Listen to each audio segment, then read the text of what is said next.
What is up, guys, and welcome back to Paint Bravely, the podcast where you can find a little bit of encouragement, discover new ways to make your hobby more fun, and most importantly, learn to paint bravely.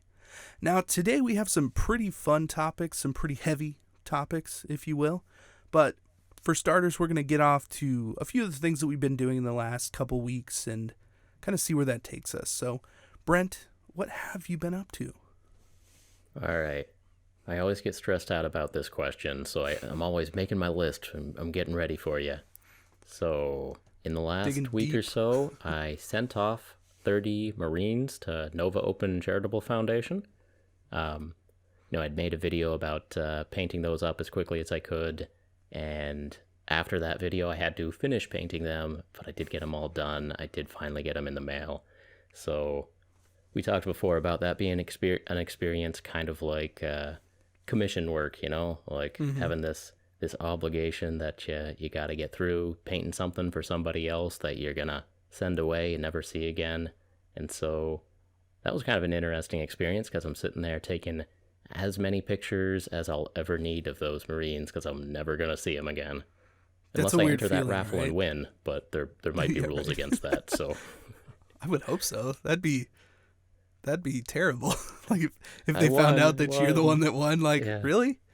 You just, no, that seems unfair. I have more Marines than I started with. I'm the winner. Yeah. Right. No. But anyway, that's out of my hair, but that wasn't quite good enough for like a what have you done this week? So I kept thinking, what's happened? Now, next up, I got bit by a dog. That's not really hobby related, but sort of. You were doing a hobby while it happened. Yeah, I was doing a hobby. I was going out for a run, getting a little fresh air, trying to stay in shape, and went out to the woods. There's some nice paths out there, and you normally cross a couple of people, but you stay a few feet away from them so you're not breathing on each other, and you wave and keep on going. But there's also a lot of dogs out there, and normally they just sniff you and run off, but this one, this like poodle, decided to latch onto my arm. Sure. Yeah. Oh, poodle. Sure. Yeah. Anyway, this poodle latches onto my arm. I'm like, hey, stop it. And then it just like bites the same place again. Stop it. And it didn't break skin, but I've got like a massive bruise on my arm now. Trying to hold that up for the camera. If you I'm holding. If you are listening to this on podcast services, then I apologize. But if you head over to youtube.com/paintbravely the podcast, we've got a video feed going while we do this. So yeah, Brent's got a gnarly bruise on his arm. Yeah, so the dog didn't break skin. It's all yellow now.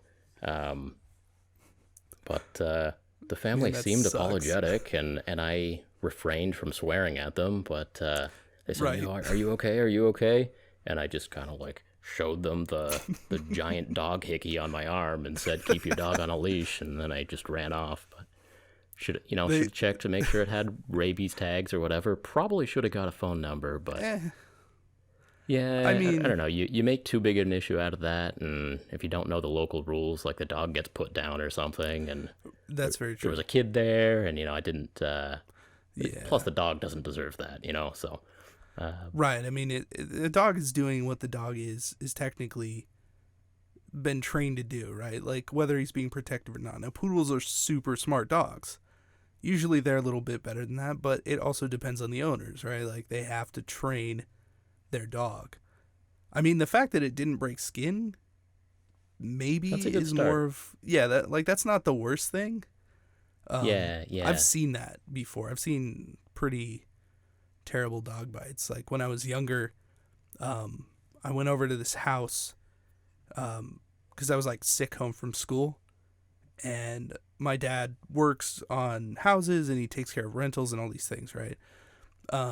We went over to their house. The husband came home, didn't know that we were in there, let their giant guard dog Rottweiler, and like legit trained to kill Rottweiler in, and attacked my dad like right in front of me. I'm like 8 years old, and just disgustingly ripped open his arm, like, oh no, horribly. Yeah.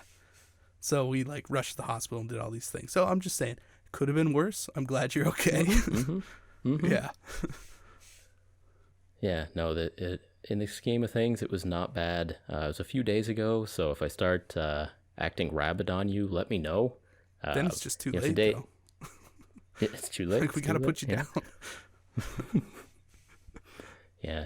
I hadn't thought about it for a few days, and I looked down, and like the arm is really yellow right now, and like today I overslept a little bit, and I'm like, probably not rabies, right? Probably not rabies, but you let me know, Casey. If I start acting weird, you tell me. I will be the first one to let you know. All right, I appreciate that. that. All right, your turn. What's been going on with you this week? Ooh, I got a pretty good one this week. So the first one is like a lot of thrift stores in my area have opened back up. And, it's still social distancing and face masks and all this stuff. They're not letting as many people in, which is a kind of awesome benefit to going to a thrift store when they're selectively not letting as many people in. But I went and I'm looking through all this stuff thinking, there's going to be some good stuff in here. Because people were still donating when the quarantine was like in full swing, right?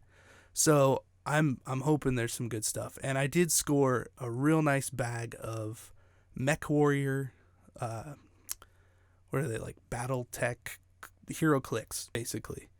And if you don't know what Hero Clicks are, it's a game with a base on it, and all of the numbers that you need and damage and all this stuff is on the base, and it clicks. You turn the dial at the bottom, and it changes the stats. And so I got an entire bag of these Mech Warriors, and they look awesome. And I'm not sure if I want to do like an unboxing video or something, because they look like Warhammer epic scale tanks and mechs and infantry units. And I don't know what to do with them yet, but I snatched that bag real quick, and I had to get them. I don't know what I'm going to do with them yet, though, but they're really cool. Have you ever seen these before? Not necessarily. I have a couple of BattleTech minis here, but they're the kind that came unpainted, started out gray, and I had to paint it. But the ones you have are pre-painted, or what? They're pre-painted from the factory. And that's the whole kind of premise behind these clicks style games. WizKids puts out these games. They have like superheroes, and they have like a horror series and a bunch of other different things. And it's with this whole system. But their idea is, look, you don't need to paint your models. You don't need to have all these rule books and all these things, because everything is contained in the model. Now, the paint jobs are terrible. Just the worst. There you go. So rescue that factory paint job. There you go. Like, I'm thinking about it. Yeah, it sucks. Like, I've met people that they didn't want to paint Warhammer, but they exclusively did like clicks based games and repainted those figures. The problem with them is that they're made of the super squishy rubber that just bends all over the place. So even if you have a good paint job, it's just not going to last. And that's really the problem with those models. Now, if you weren't going to play with them, they'd probably look all right. But I mean, the sculpts and everything else are pretty janky. Yeah. I did have to sort of fight off an old lady to get them as well. Yeah, she didn't want to adhere to the 6-foot rule, and was like getting all up in my face. Yeah, you and her were thinking the same thing. Like, during quarantine, everybody is doing some spring cleaning and got plenty of time on their hands, and seems to be a fighter jet flying over my house right now, but that'll pass. You talk.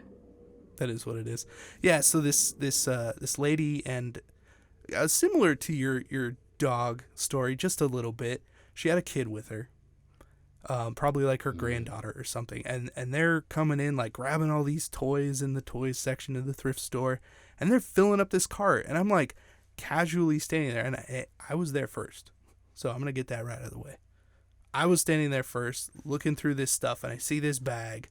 And I'm reaching for it, and the lady seriously comes right in front of me and pushes me out of the way and grabs something that's like next to it, thinking like maybe I was going to grab it. And it's like, it's a fire truck for preschoolers. That's not what I'm after. And like, luckily, I was able to kind of come back in. She did it again. She cut right in front of me again. And it's like, I want to yell at her really bad. But then there's this kid here. so I can't.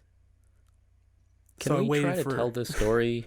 Can we try to tell the story from maybe a different perspective, like the 30-year-old man trying to grab toys at the thrift store, and there's an actual child looking for toys, and you're trying to body block him. Like, can we tell the story from a different perspective?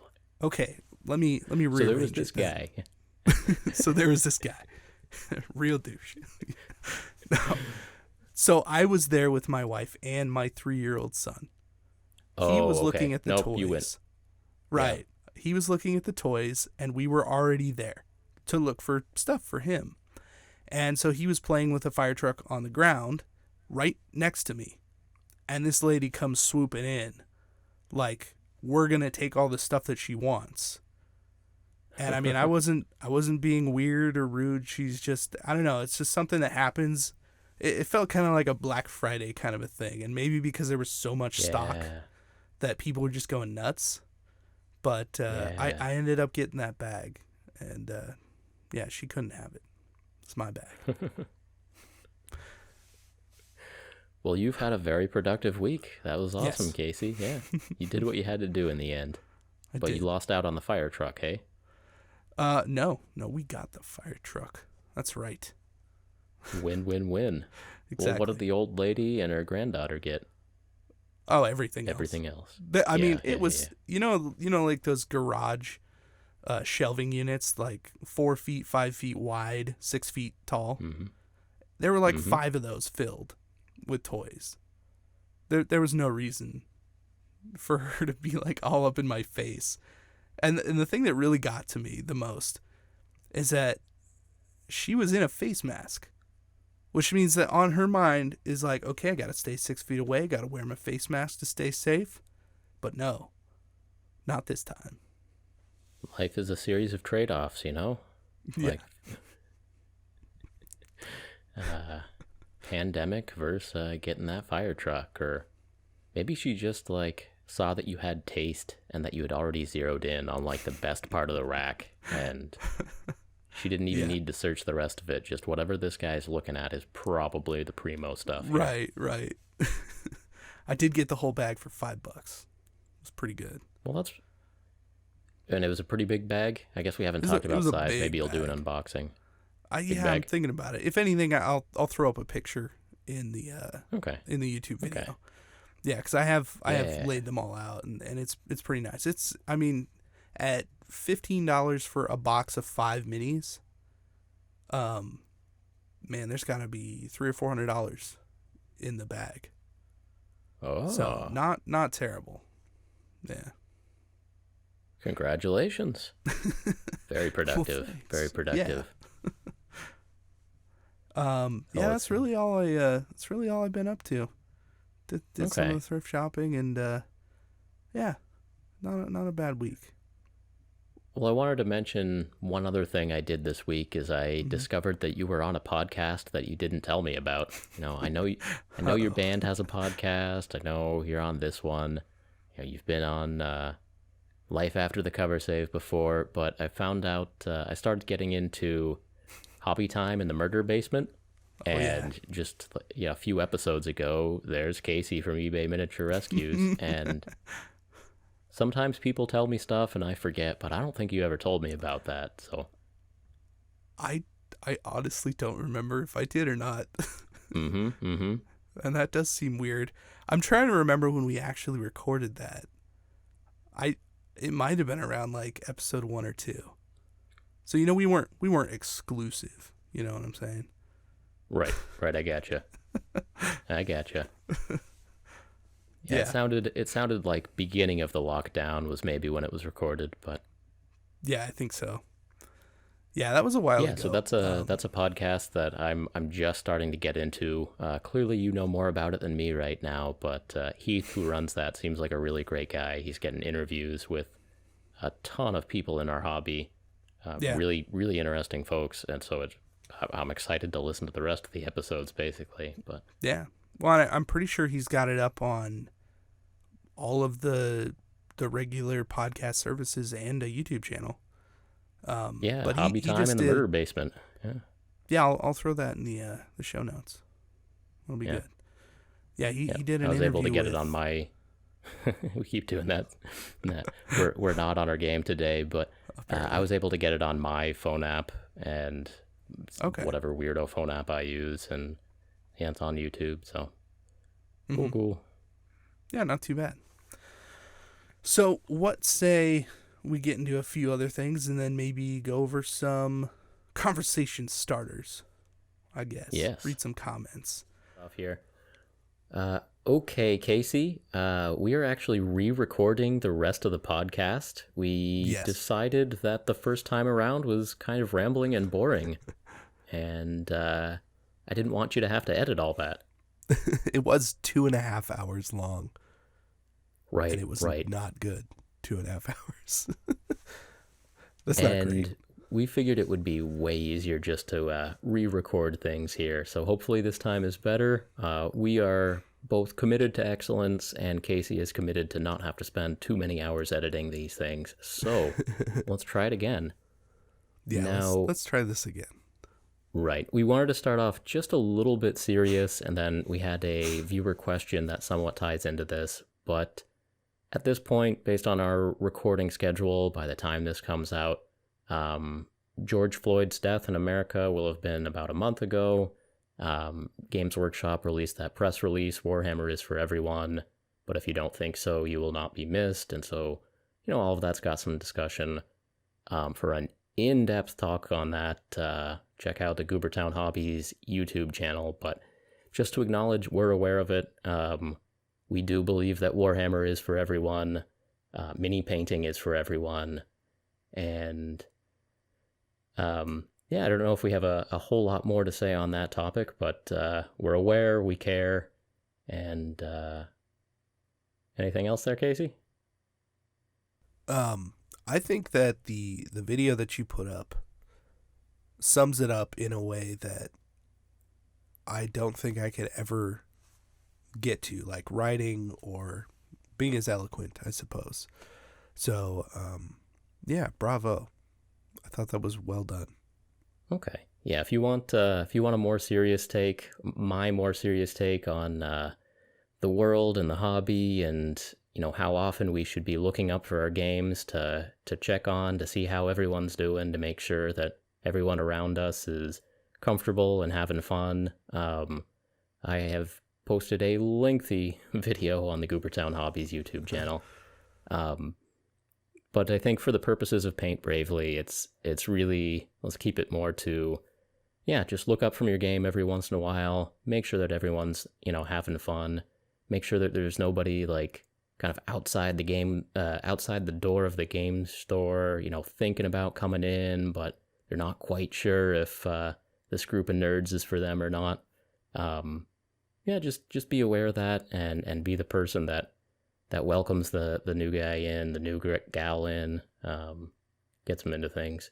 Because we do believe that mini painting is for everyone, Warhammer is for everyone. And, yeah.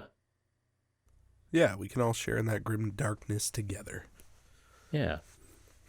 So do you want to get into this question, and then we'll do this again? Right. Okay. I'll read this question here. We got this question several weeks ago now, and we were kind of saving it for a rainy day. And I'll start off by saying it kind of has a it sounds negative. It definitely reads as negative. Yeah. Or it reads as if someone was having a bad day or something. And so we'll get that out of the way. But it's essentially talking about the hobby changing, Warhammer changing, how fast it may or may not change, if that's going to leave behind the old fans, stuff like that. And so for anyone concerned about that, that's, there's got to be at least partially coming from a place of love. And so we'll read it here. We don't agree with the negativity or kind of some of the implications or assumptions that are in there, but it's actually a really good conversation starter for a whole bunch of other stuff. So I will read it. D Numbers says, Why do you guys think that Warhammer getting a larger mainstream audience would be a good thing? We all know what mainstream appeal does to a franchise. It'll most likely ruin Warhammer and 40k for current fans. I'd rather Games Workshop eventually fail and shut down than go mainstream. At least it'd be fun while it lasted, instead of being watered down and stifled in order to be milked for every last penny. I by no means think that Warhammer should avoid new people coming in. That's great. I just don't want to flood the kind of people that ruin hobbies.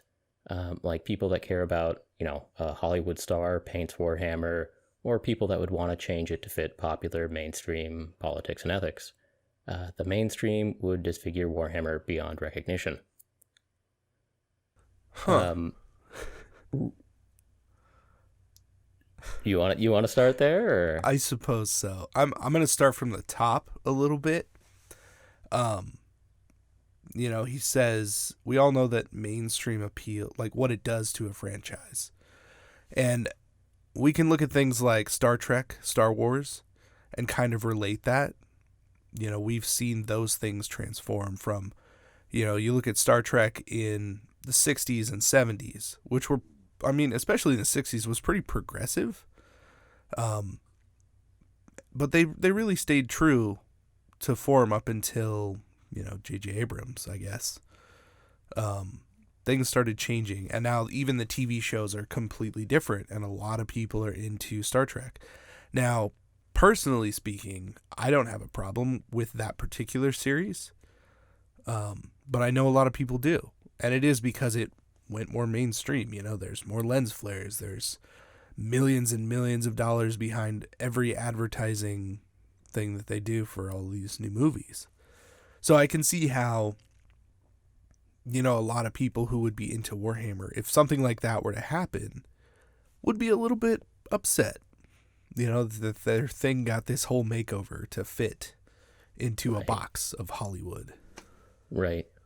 I actually earlier today I was watching a Next Generation episode, the two-parter from season 6, Chain of Command, where Captain Picard goes on a mission, ends up getting captured by Cardassians, but most of the two-parter episode is just about a replacement captain on the bridge of the Enterprise and how nobody likes him.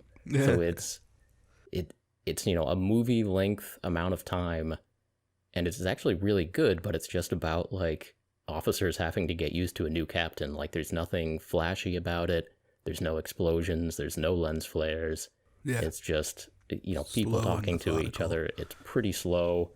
And then there's the side story of Picard captured by the Cardassians, and there are 4 lights. It's that episode. Yeah.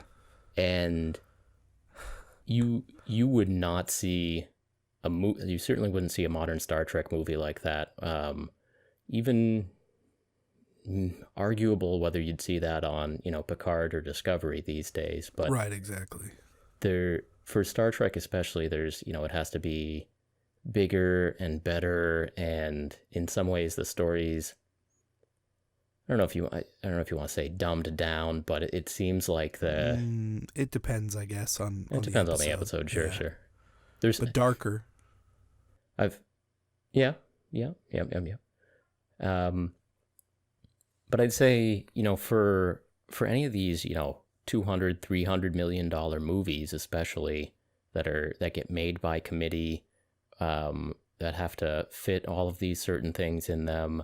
You can argue that some of the artistry just isn't there, that the trying to appeal to everyone in America and everyone in China, if possible, has done something to these really big movies. And I totally get that. Yeah. Yeah. So kind of off the bat, I will say, I think there's a big difference between, you're making a movie for $300 million. That is a big single risk that you're taking. And so I understand why there's the drive to play it safe, play to the mainstream, all of that stuff. Yeah. If you're printing off some boxes of a new type of Xenos race for Warhammer 40k, I'd say the risk is much smaller, and I mean, there is some risk in like the new starter box for Warhammer, ninth edition or whatever, but Yeah. in some ways it's more diversified, the risk, and so I think I think the business model is a completely different animal from a big movie like Star Wars or Star Trek. But yeah, no, I see the argument that, okay, do franchises get ruined as a result of to trying to appeal to too many people? And I don't think we're in that problem. But what we want to do with this episode is kind of talk through the various aspects of Warhammer and see if we're going to go through lore and models, and what else do we have here? The rules, and see if any of these things might be changed to cater to bring new people in, or to go more mainstream, or to have the edges sanded off. We'll see if any of that stuff is actually happening, and if it is happening, whether it's happening fast enough or dramatic enough to be a bad thing. Yeah, why don't we jump right into the first thing?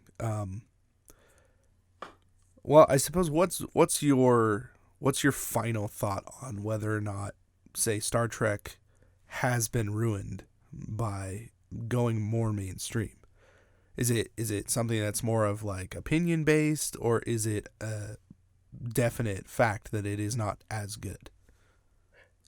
So for Star Trek and Star Wars, I think the more stuff they put out, the better, because eventually they're going to put out a show that's good, or a show that has good episodes in it. Right. And I think at least Discovery had some good episodes in it.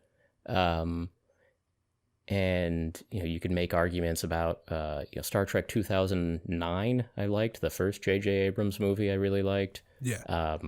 But I think if the franchise, by catering to the mainstream, is successful enough, they'll keep pumping more and more stuff out, and some of that stuff they pump out will be good, whether they or you got to hit sometimes. Yeah.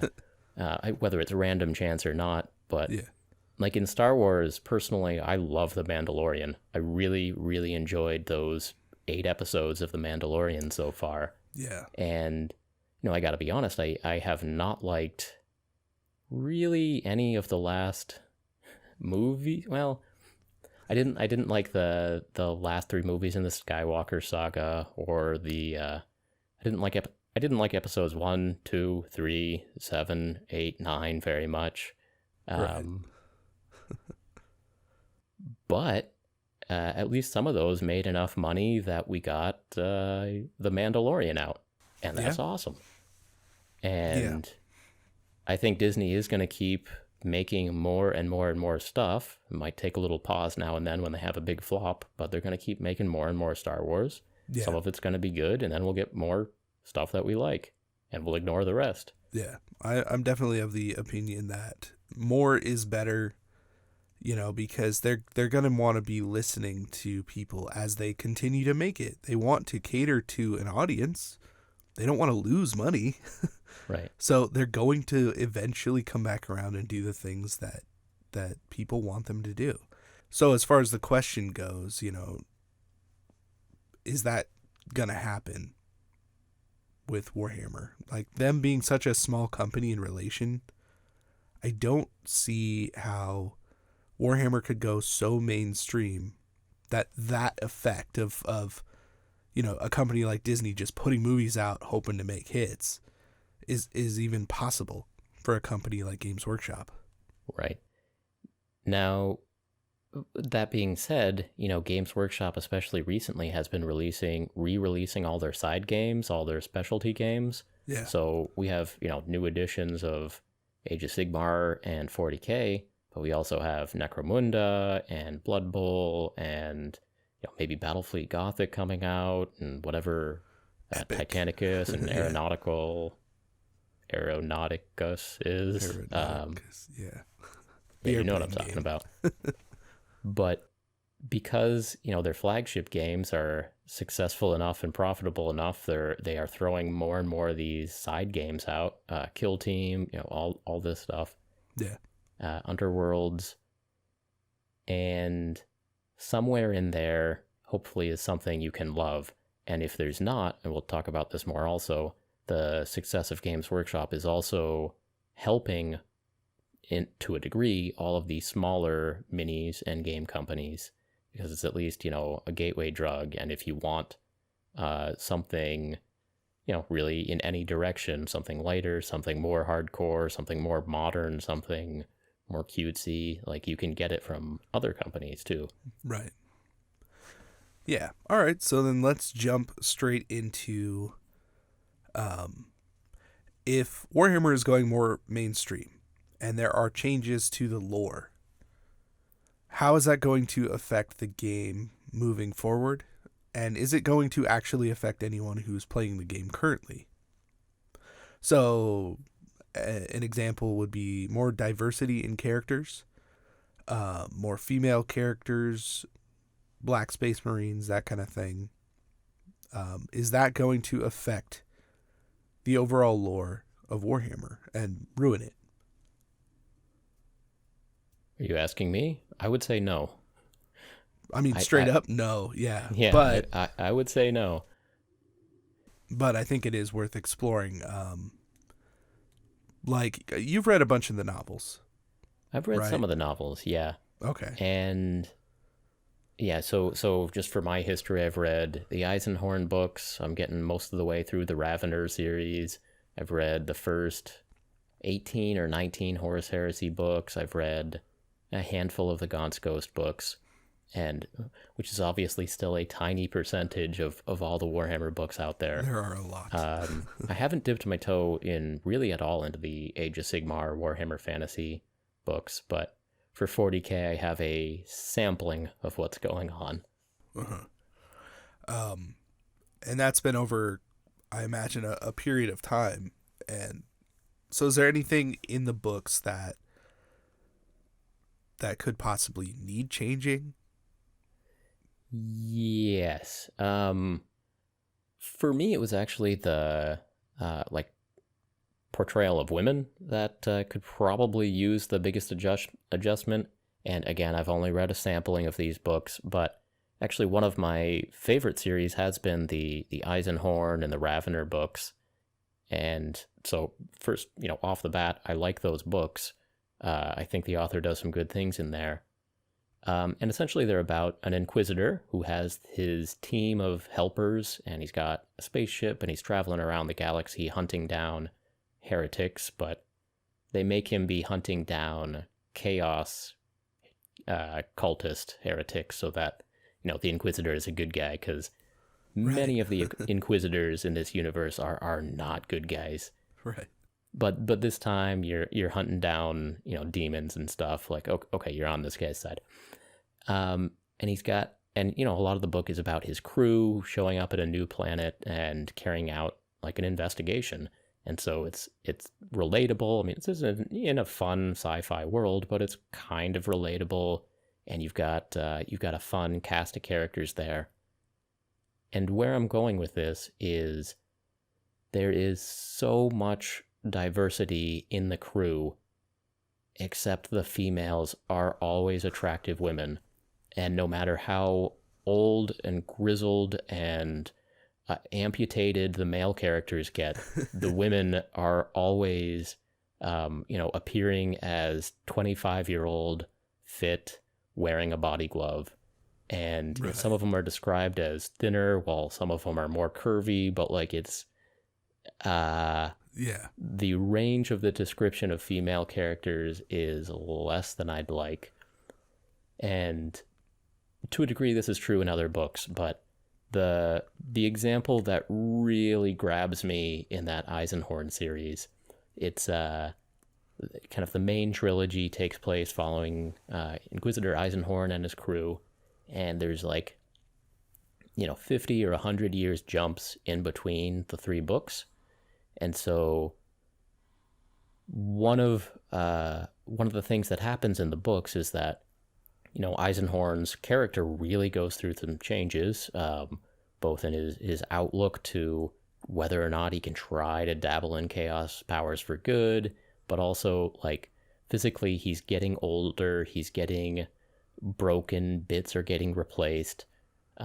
If you just look at the models for Gregor Eisenhorn that GW has put out, you can buy, they're like described by the community as old Eisenhorn and young Eisenhorn, which do correspond to the old Eisenhorn model and the new Eisenhorn model, but it's also one is a young man and one is an old man with cybernetics everywhere and like, mechanical hips and all the rest.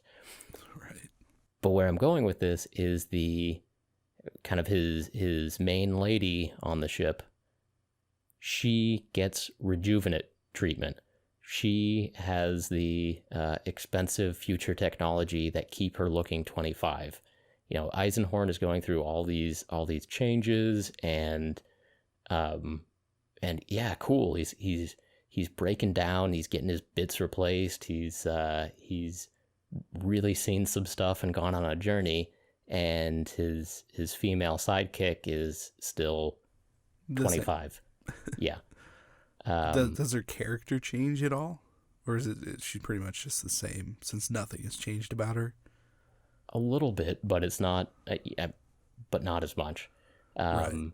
And in those books, like a lot of the side characters are really interesting. You got the grizzled old bounty hunter, and you got the old dude who just sits there smoking cigarettes. You've got the like robot man. You've got there's the like effeminate inquisitor in training, and like you think about rogue trader lore or inquisitor lore. They always have that band of weirdos with them, but the female companions are just always described as wearing a black body glove of just spandex everywhere, and just I don't know, like a belt with a pistol and knives on their belt or something like that.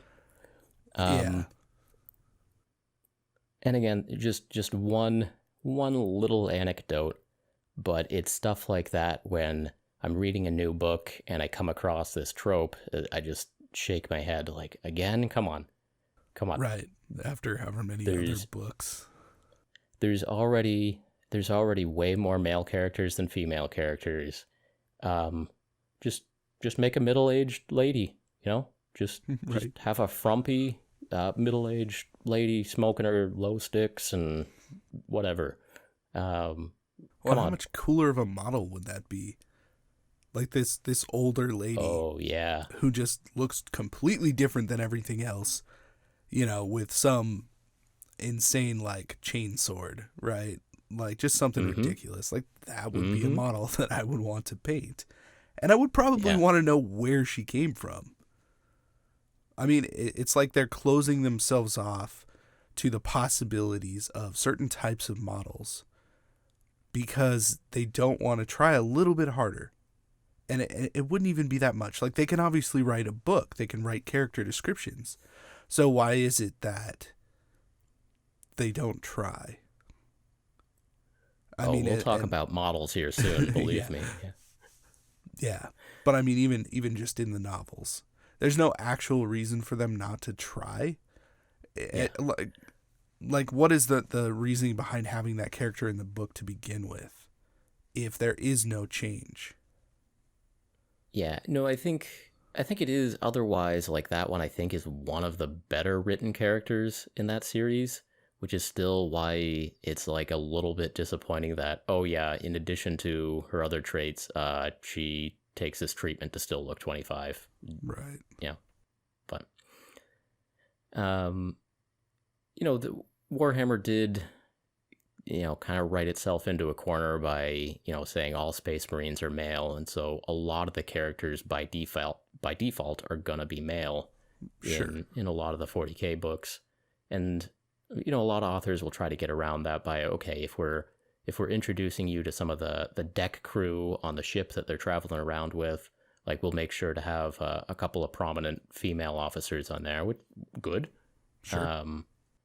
But they're still often described as like the youngest captain in the history of the segment or something like that. Yeah. Just okay, great. And the trope is just so reinforced in my brain now that when I come across it, like, oh, of course they're slender and fit. Yeah, who of course. Yeah. Of course. But so, I getting back to it, like what could be changed up here. Just have a frumpy lady, just sure, when you're describing the Space Marine, I'm fine with the Space Marine being described as, he wiped the sweat that was glistening off of his dark brow, whatever. If right, it, just minor changes that just bring in a little bit extra. Could just add that. Yep, I'm with you. Yeah, it wouldn't take much, and that's what I'm saying. Like, they're just being a little bit lazy when they could say something. Like, if all these characters have something cool going on, like, why not that one? Does it actually change Warhammer for the worse? Like, no, it's giving you opportunities to create memorable characters that can then be accompanied by memorable models. I think both you and I have said that one of our favorite, if not our absolute favorite, Stormcast model is that female Sequitur. With the, you beat me to filming that, but yes, absolutely. Yes, but that's such a cool model. I mean, when I saw it first, like, it didn't occur to me. It's like, well, this is a female model. It's just like, no, she looks badass. Like, it's a sweet model, Yeah. And so, like, writing that stuff into a novel and doing that for 40K or for any other part of the game seems like they could just do it and no one would even say anything or do anything. It would be great. Yeah, and I haven't read enough of the books. I don't know how many female Stormcast are in the lore already, but they look just as awesome as the male characters, so they should be there if they're not already. What do you think about the young adult novels?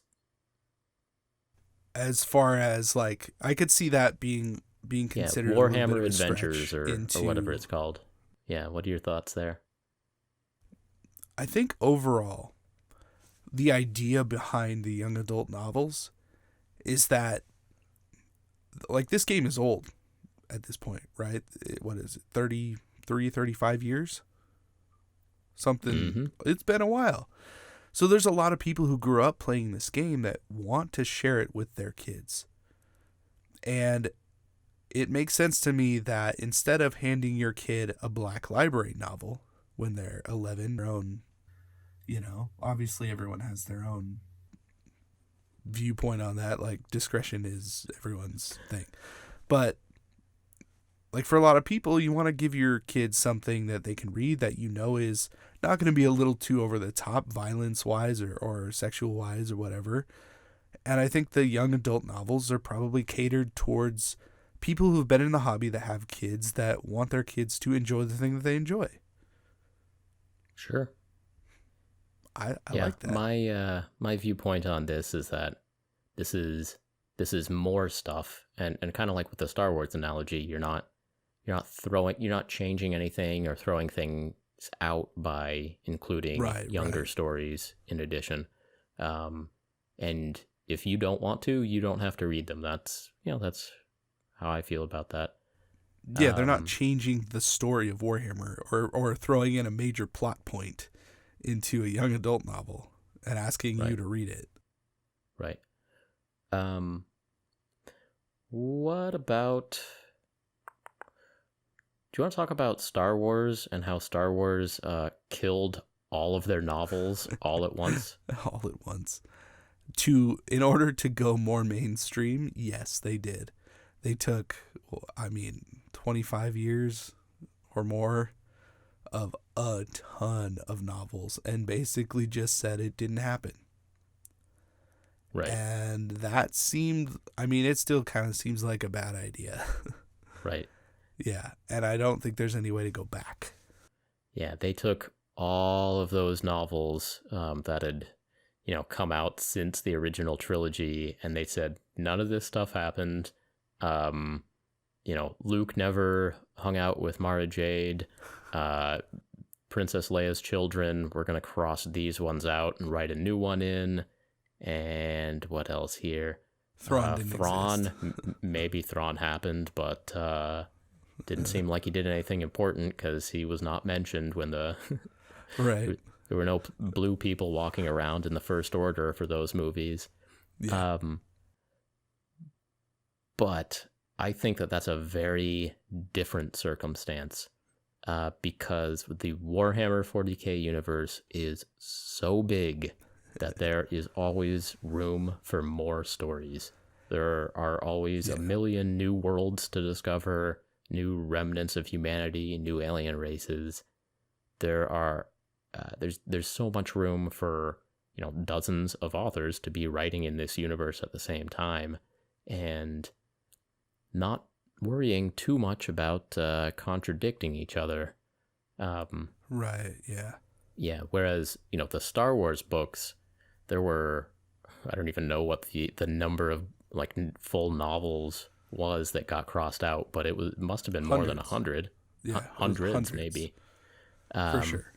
But yeah, those authors like had very little room to maneuver because Han and Luke and Leia like went on the following 100 different adventures together over these 20 years or whatever after Return of the Jedi, and there was just so much stuff that there was no room to expand or do anything interesting with. That in that case, I understand why they had to do that hard lore wipe. They wrote themselves into a corner essentially, and if the movies weren't going to follow those books, to a T, people were going to be mad. So, instead of giving up creative freedom moving forward, and I mean, if you look at this like in a 20-year time span from when those books got killed, the possibilities are much greater moving forward. If you're saying that, well, when we make a movie, that's going to be our canon, that books don't necessarily inform on that, then I think that you can have a ton of different people writing books that are just in the universe, not even having to do with people or characters that and it can be engaging and great, kind of like The Mandalorian.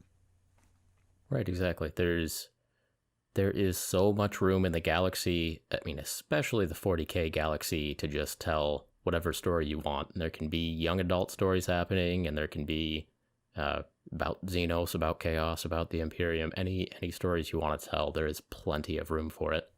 Yeah. Other than, a handful of named planets where you have to be a little bit careful about continuity. Like, other than that, yeah. In all that, I guess, Casey, do you have anything to say about the transition from, Warhammer Fantasy to Age of Sigmar? I mean, I feel like that it's a little bit similar to the Star Wars situation, only in that they kind of had themselves backed into a corner, like IP-wise, right? And they wanted to wipe that, start over with fresh, original ideas, so that they could control those properties. The good news is, I suppose, because Warhammer Fantasy is kind of ridiculous all on its own, they can do whatever they want and really never write themselves into a corner again. As long as they own their IPs, they can say whatever they want and do whatever they want. And if something happens, they can rewrite that and say, but during this time, this other thing happened to make sure that this other thing over here can happen. And that's totally fine. Like they have endless possibilities now. And I'm sure that made a lot of people mad. But Warhammer Fantasy is like still technically part of Age of Sigmar, right? Like it's right. just My understanding is they didn't say this never happened. They just said this is the way this part of the story closed. A new chapter is opening here, and in this new chapter there's a lot more worlds and realms to be fought over, and a lot of stuff is going on at the same time.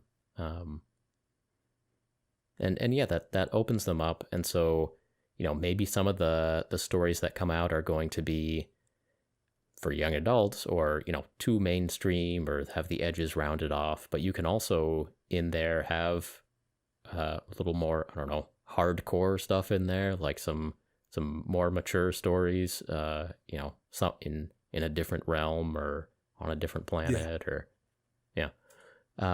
Yeah. So actually, just the way Games Workshop has chosen to design their IP and their universes, I think they've given themselves a lot of room to not every story is going to be to your liking, but there can plenty of room for stories to still, that you connect with, to still be in the IP. Yeah. Yeah, and yeah. I think there are going to be a lot more of them moving forward. I mean, they're pumping out armies, like new armies, what feels like constantly. Yeah. Well, new characters. Let's talk about the models then. Okay. So, again, this whole conversation is what's changing over time with Games Workshop, and of course, what happens in Games Workshop affects all of the rest of the mini hobby and miniature games and board games and all that. It all feels the weight of what's going on at Games Workshop. So what changes have you seen in the models at Games Workshop? What effect do you think that's going to have on the future? Where do you see all this going? Good things, bad things? I mean, we already brought up the Lady Sequitur. Yeah. And I mean, that I like seeing that kind of change, because, when Age of Sigmar came out, there were no female characters whatsoever. That that starter box was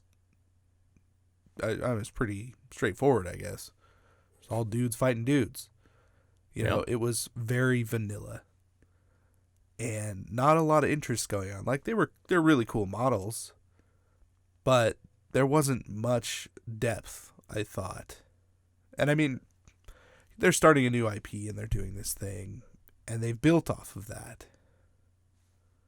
Well, do you wanna run with this then?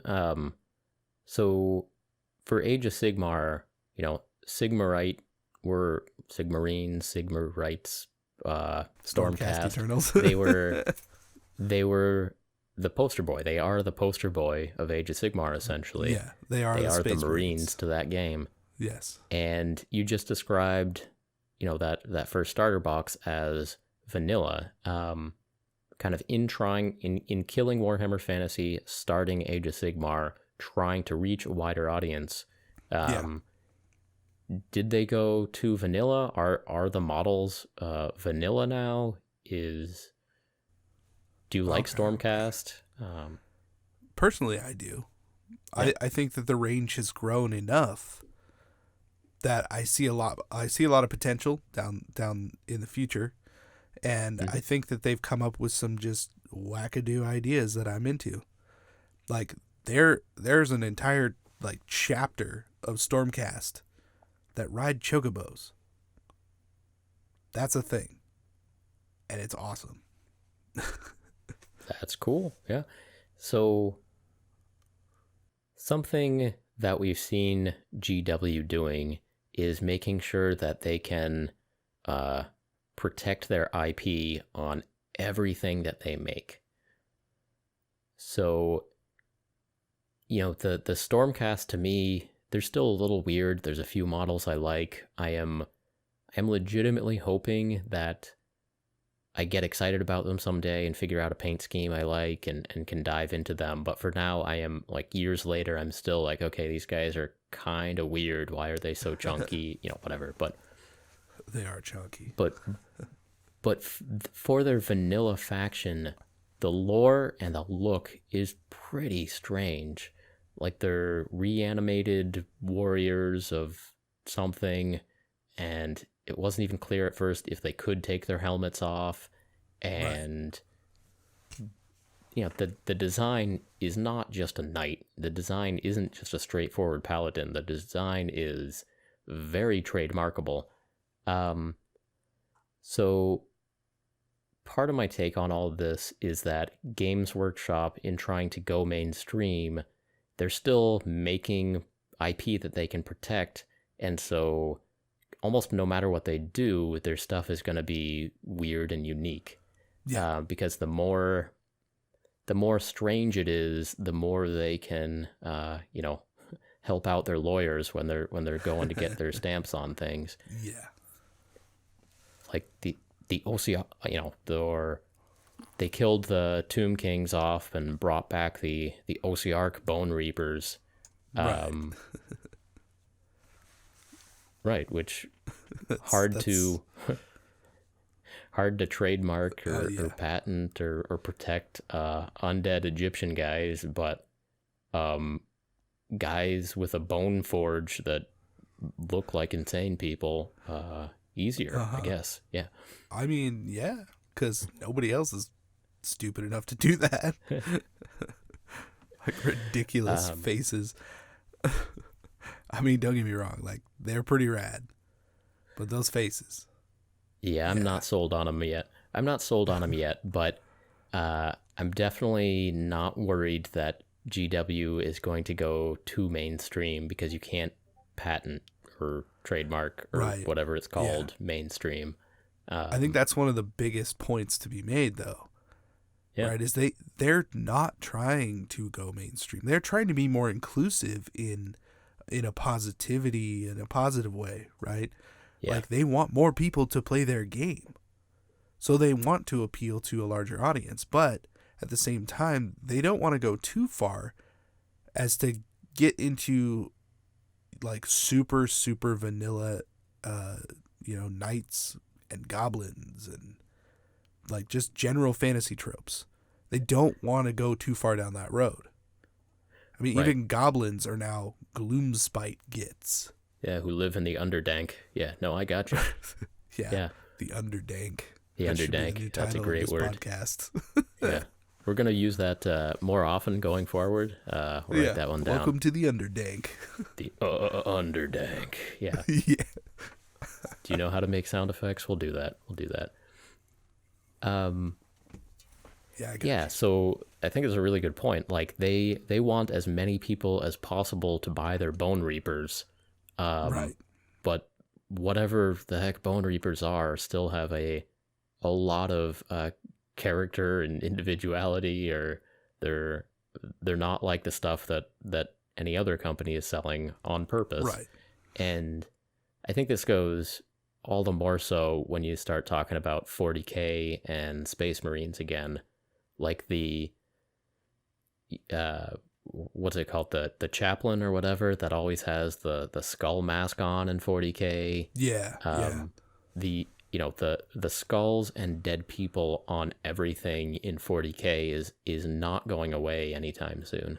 Right, and they are everywhere. Mm-hmm. Like if you don't like, I don't know, skulls, bones, dead things like this, these games just won't appeal to you whatsoever. Like you have to be cool with painting like 1,000 skulls a year to just be into this hobby. Yeah. The new models they announced recently for 9th edition, like the good guy has a full-on skeleton stapled to the front of his shield. Like this is the good guy that you're rooting for, like the leader of the good guys that you're rooting for. With a dead guy stapled to his shield. Yeah. So, if you're worried about too mainstream, sanding off the edges, there are some edges that are not going to be sanded anytime soon. Yeah, I think the grim darkness of it all. Like they want to push that. They want to get right up to the line on there.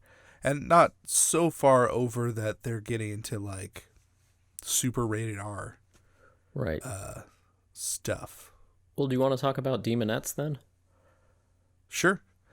Yeah, like historically speaking, Games Workshop used to be a lot more rated R. They had nudity in their models.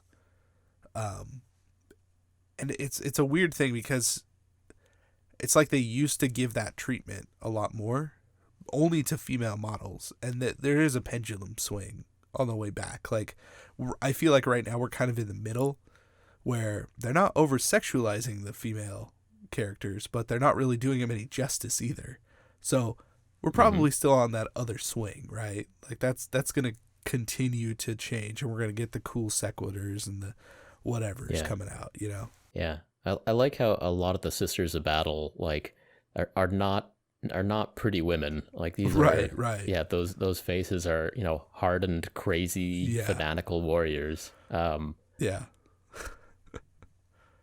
And, you know, that's a relatively new army, and like there's no edges sanded off there. And if anything, they're very similar to the Sisters of Battle that came out 25 years ago. A lot of the sculpts are very similar. I think maybe like the Sisters Repentia maybe have a few more clothes this time around, but other than that, yeah, they're less stilettos. Yeah. Now, if you do like the old demonettes, the demon ladies with their breasts hanging out, you got a couple options. Like if you're still into that, those still exist. You can get those on eBay.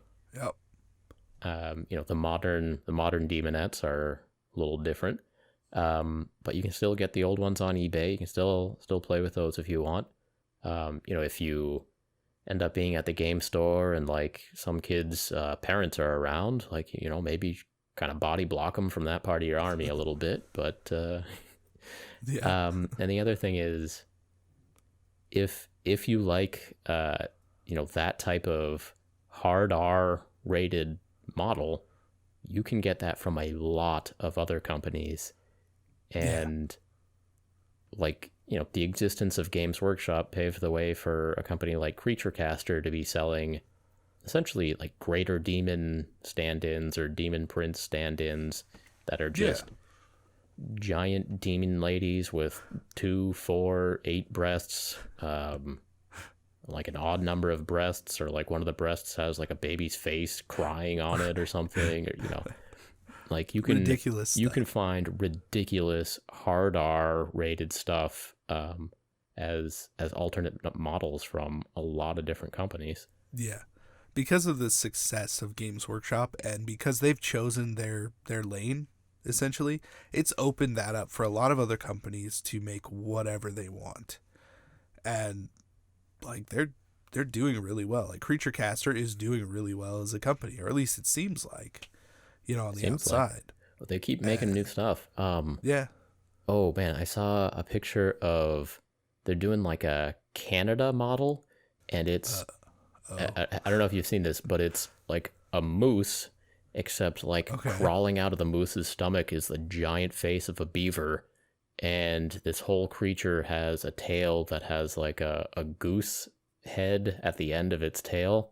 And so Creature Caster is one of those companies where I keep looking at, because the models are crazy, and like, okay, one of these days I'm going to buy one of these. Last year I did get one for a painting class with Sam Lenz. I got their Plague Angel or something, but it still wasn't really like my type of thing, wasn't totally my alley. But I've always been looking at this company like, someday they're going to come out with a model which one, I'd be okay showing on my channel, because a lot of their stuff is like, this is cool, but I'm not getting demonetized by YouTube over this. And 9 nipples. Right.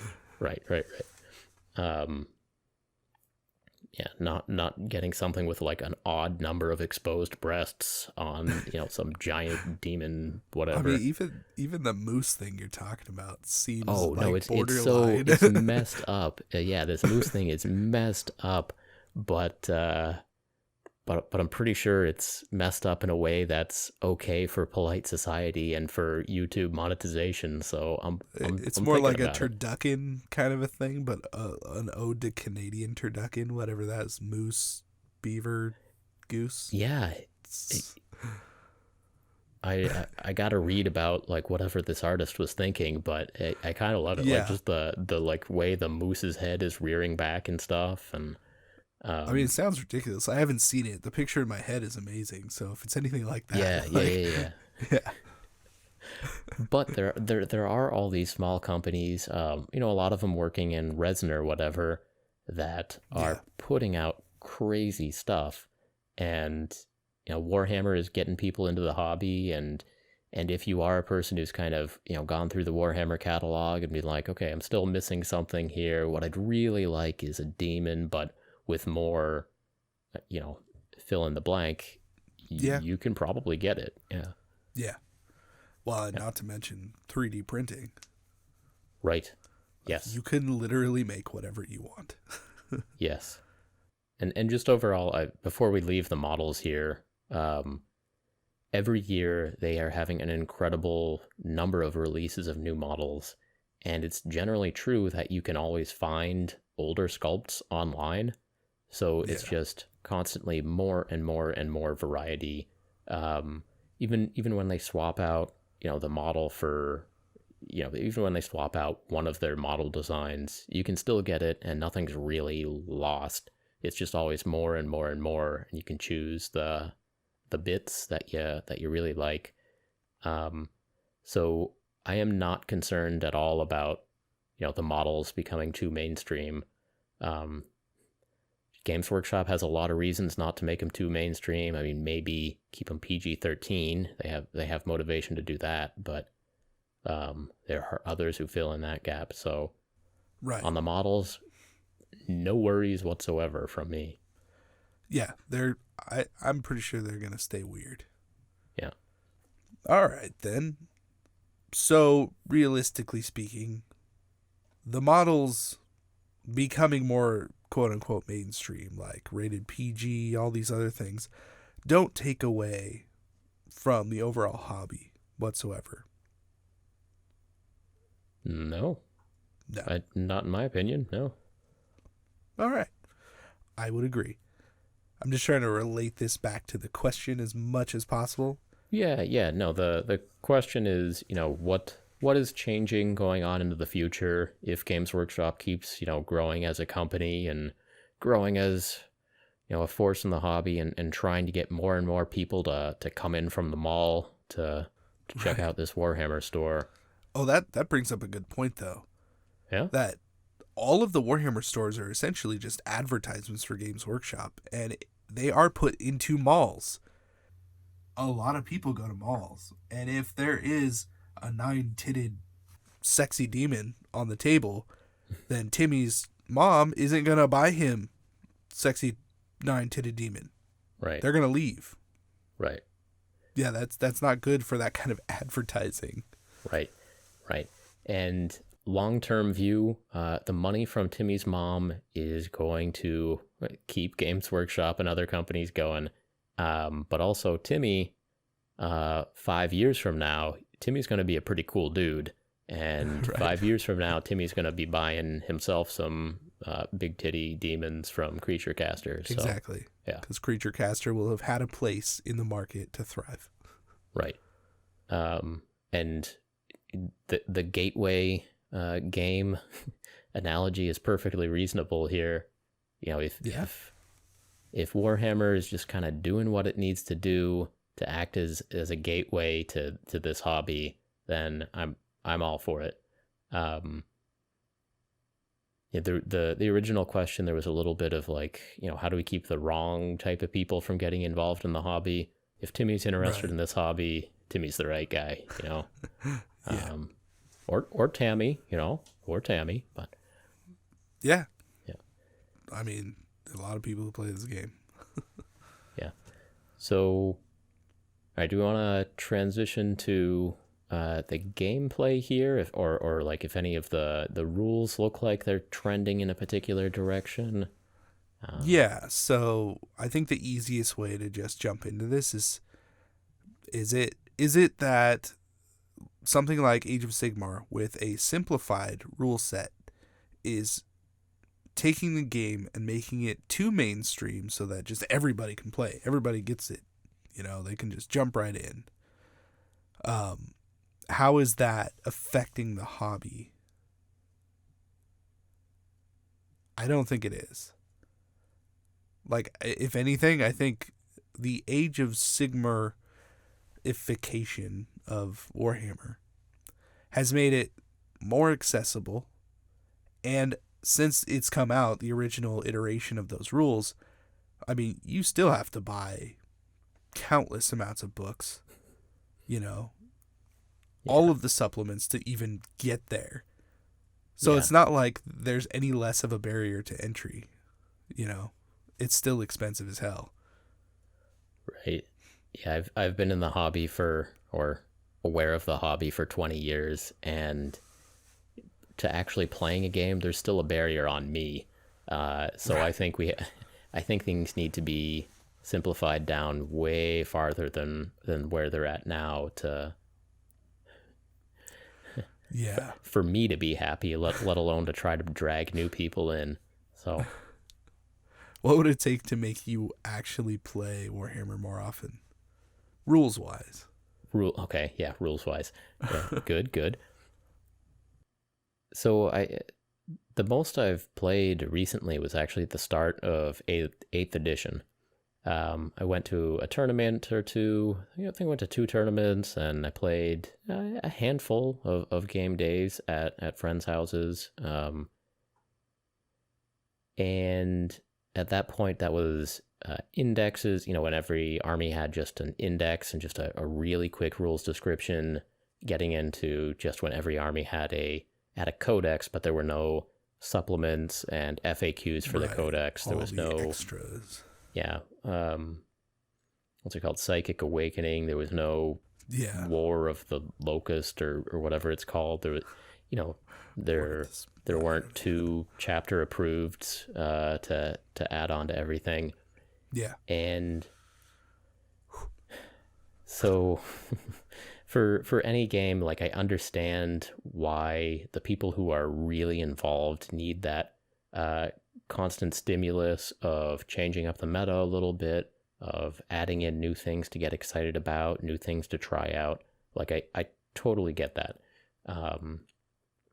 From playing an online game like World of Warcraft, like you like the little patches that change something up a little bit, or even add a new dungeon. For Magic the Gathering, like, I understand why they need to release new cards every 3 months or whatever the schedule is. But when for Warhammer, like, just to play the game, if you need to constantly be buying books, that's hard. At least with something like Magic the Gathering, there are formats for that game that people actually play, like Commander or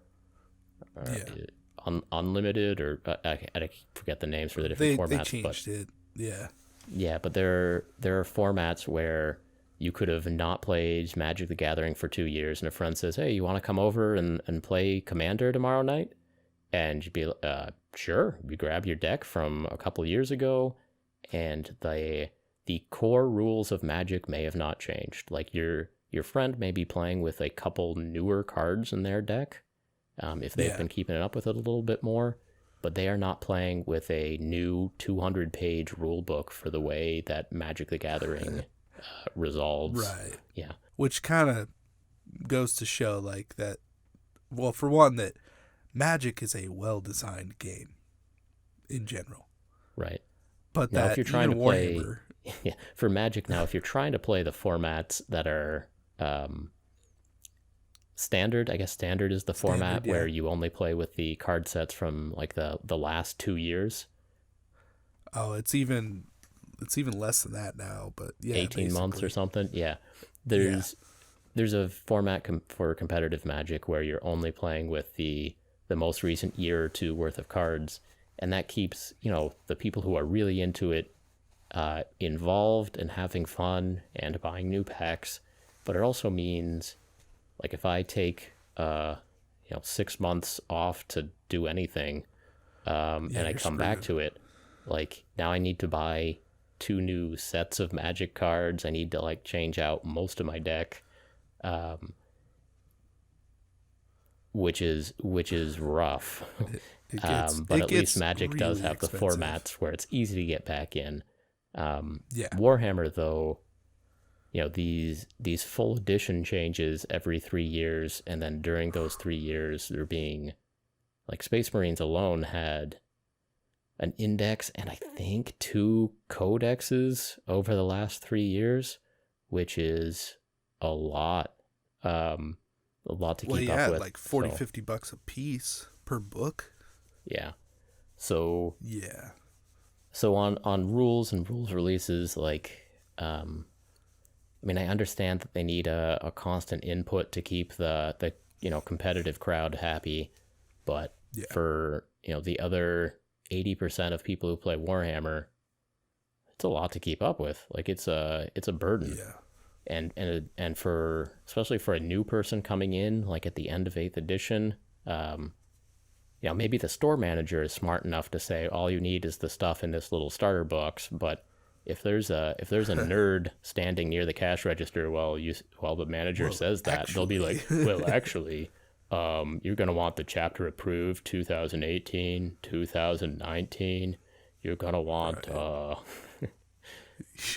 you're gonna want Psychic Awakening. Oh no, you need the Codex, but if you want to ally these guys in, you're gonna want a box of these guys. So if you want to ally them in, you're gonna need this Codex. And oh my God. So overall, like on the rules front, it is nowhere near being too mainstream.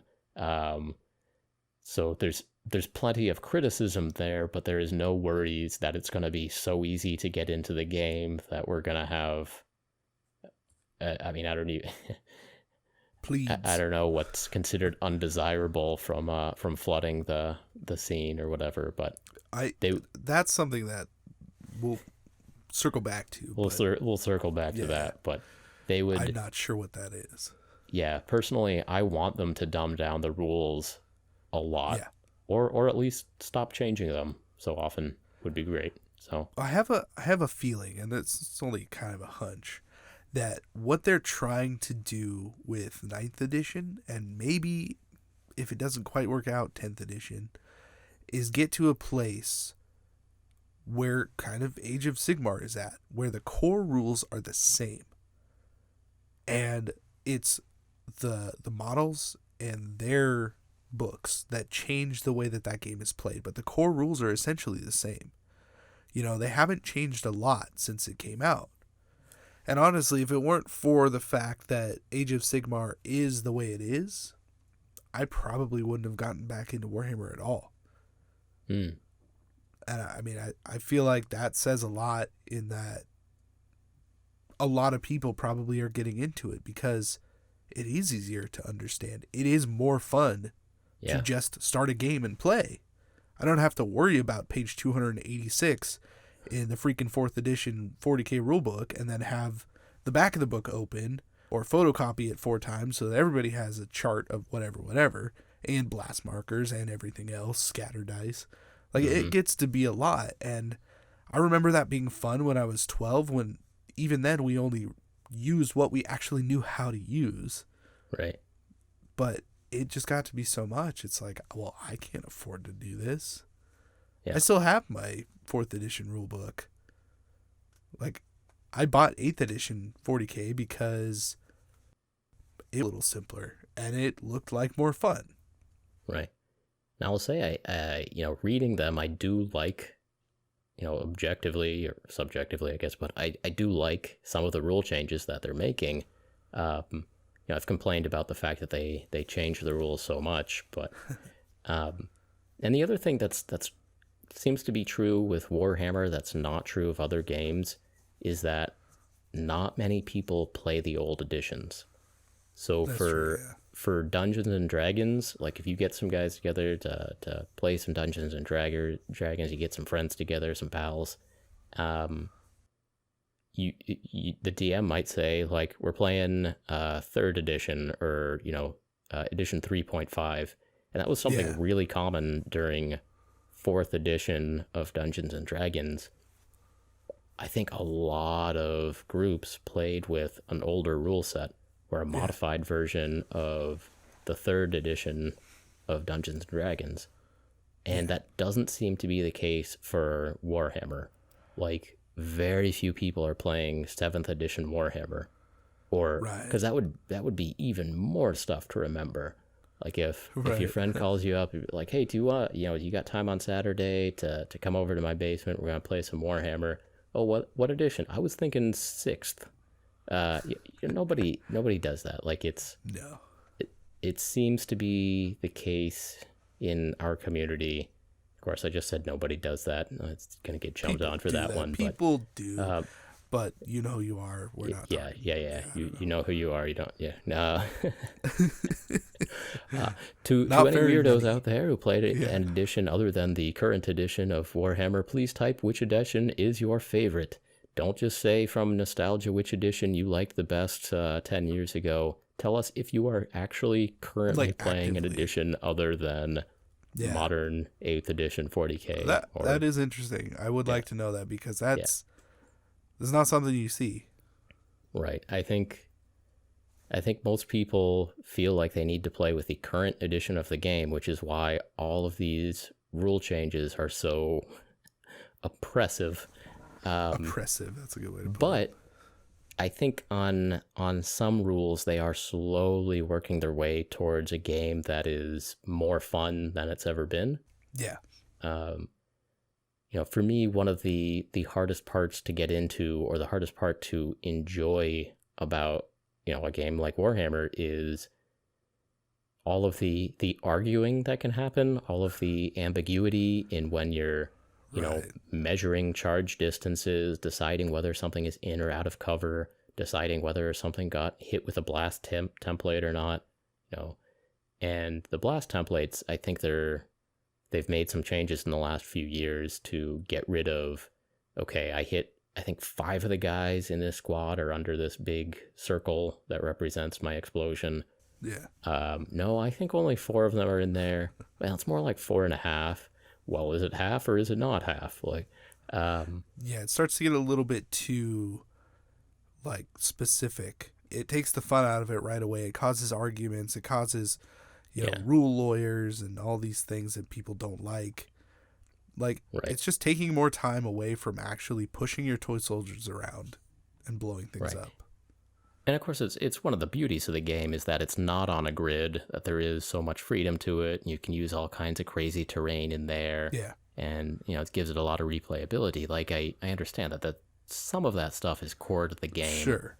But if you can simplify some rules, how cover works and how, especially, how an explosion works, and it looks like they're doing an even better job with blast weapons in this next edition, that makes sure that people are having more fun. And to get back to this example of Timmy and Timmy's mom walking in from the mall, what did they see when they get into that game store? Describe the scene, Casey. Yeah.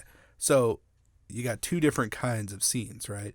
On the one hand, you've got a couple of people playing a cool game with cool looking models that they're just having a good time, right? Nobody's arguing with each other. And on the other hand, you've got a couple of neck-breathing nerve herders, or whatever you want to call them. Yeah, that's good. Yeah. Neck breathing doesn't make sense. Whatever. You get what I'm saying. Arguing over page 300 in a rule book, whether or not the 5th guy is being hit by a blast or not. And they're getting heated. Well, Timmy's mom's going to march Timmy right out of there. Doesn't matter if there's 9 tits or not. She's not going to let him play that game. Yeah, but the 9 tits doesn't help. Yeah. It doesn't help. Yeah.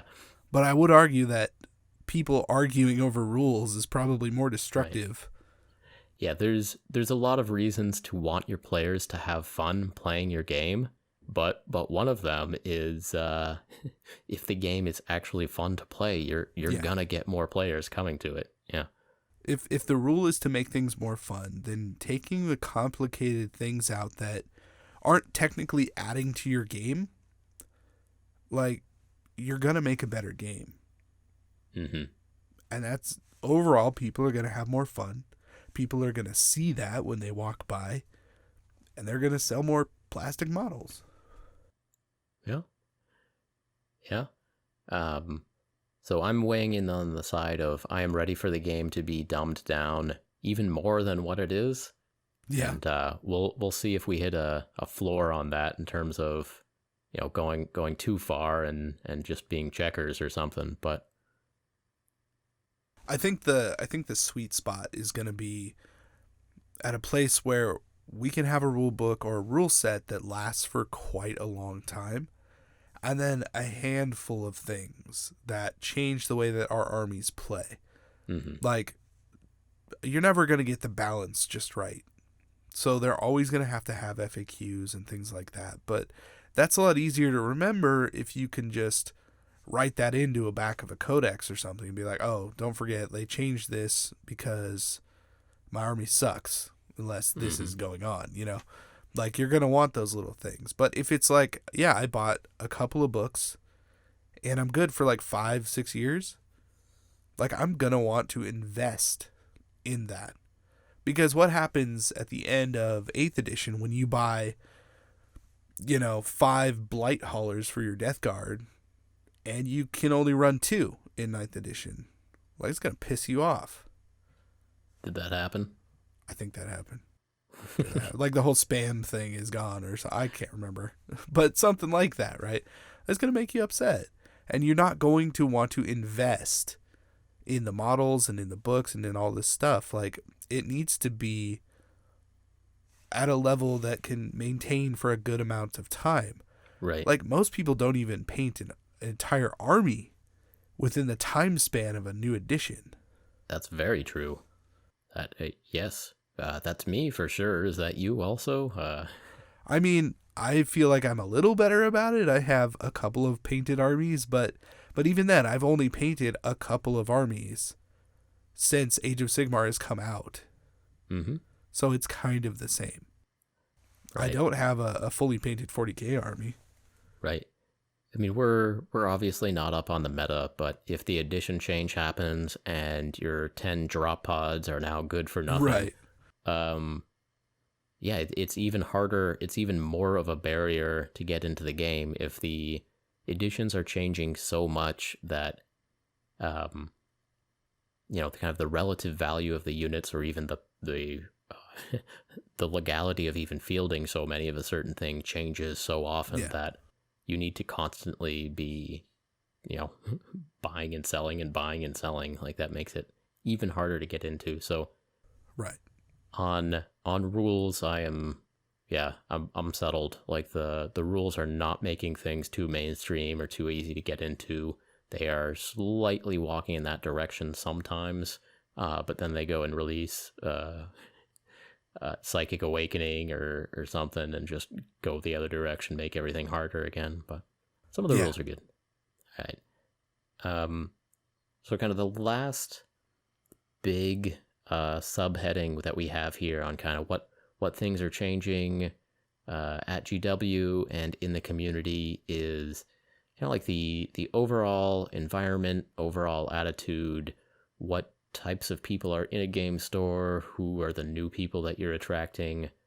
So I think this all goes back to Timmy or Tammy and their mother when they walk into let's we're not even going into a Warhammer specific store. We're going into independent, locally owned game store that happens to have some of the regulars in there playing games. Casey, set the scene. Take us through it.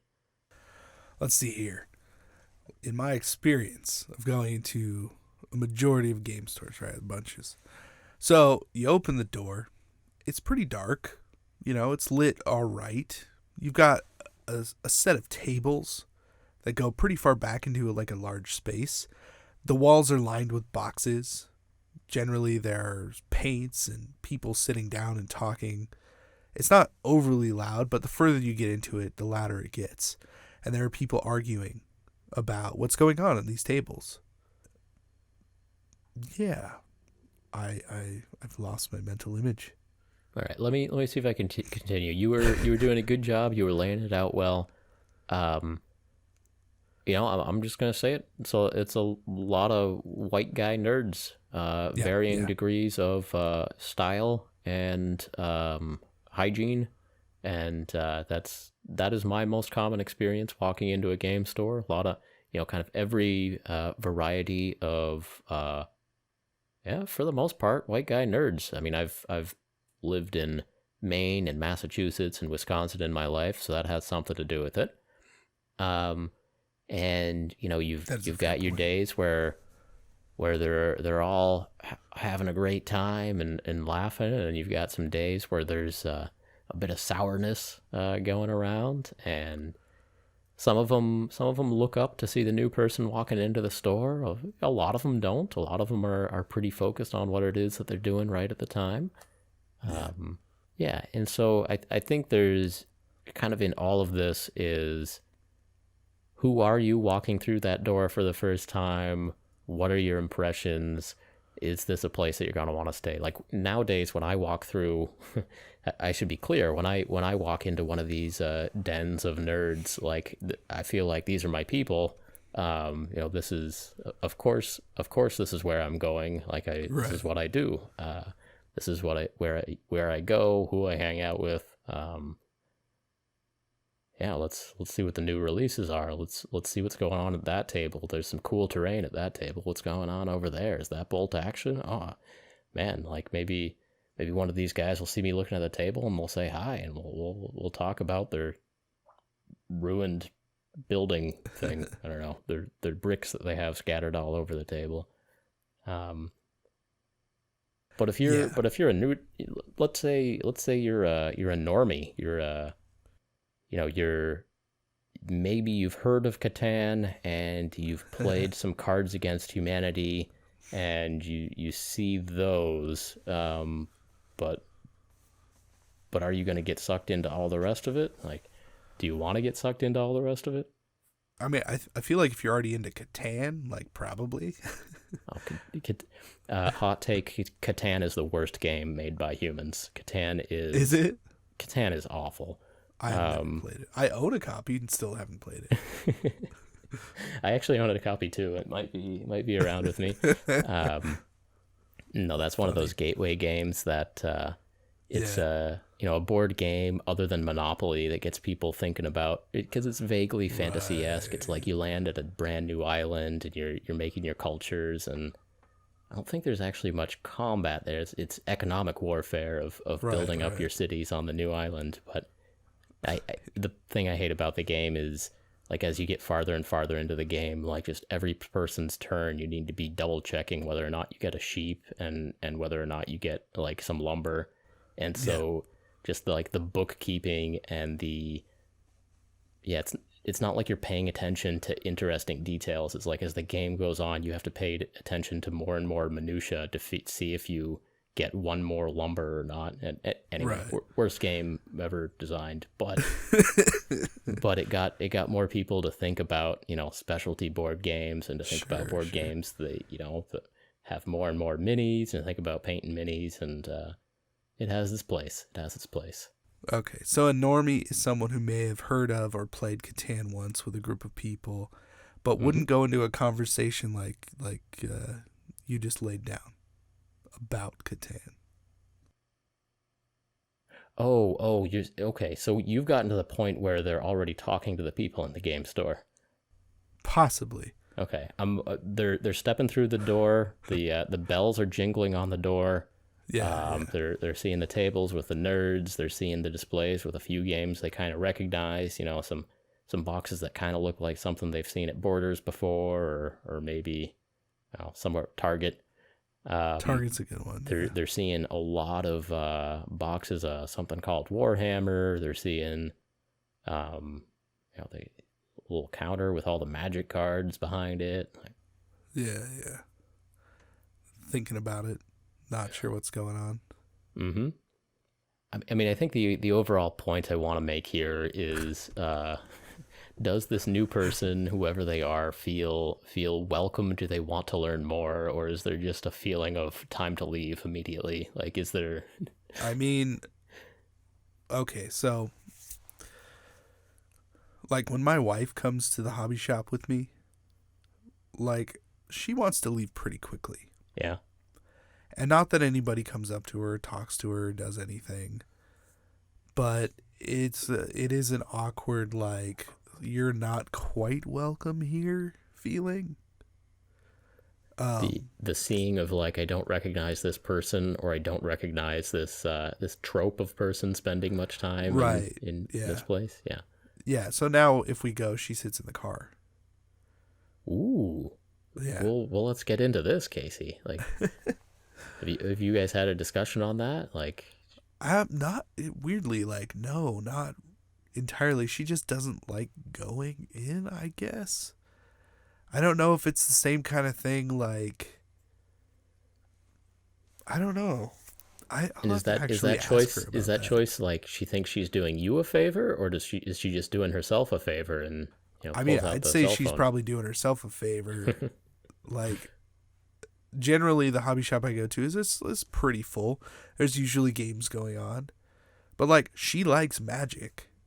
She knows how to play Magic. Yeah. She can talk to people about Magic. So it's not like she isn't into some of the stuff that's in there. So I don't know what else is going on. I've never actually had that conversation. I might have to have that conversation. Yeah. Well, let's take it back to Timmy and Tammy there. What about when a young person walks into a game store? How are they feeling? I mean, the young person's probably feeling pretty good, not even realizing the surroundings that they're in. They see all the boxes, right? Sure.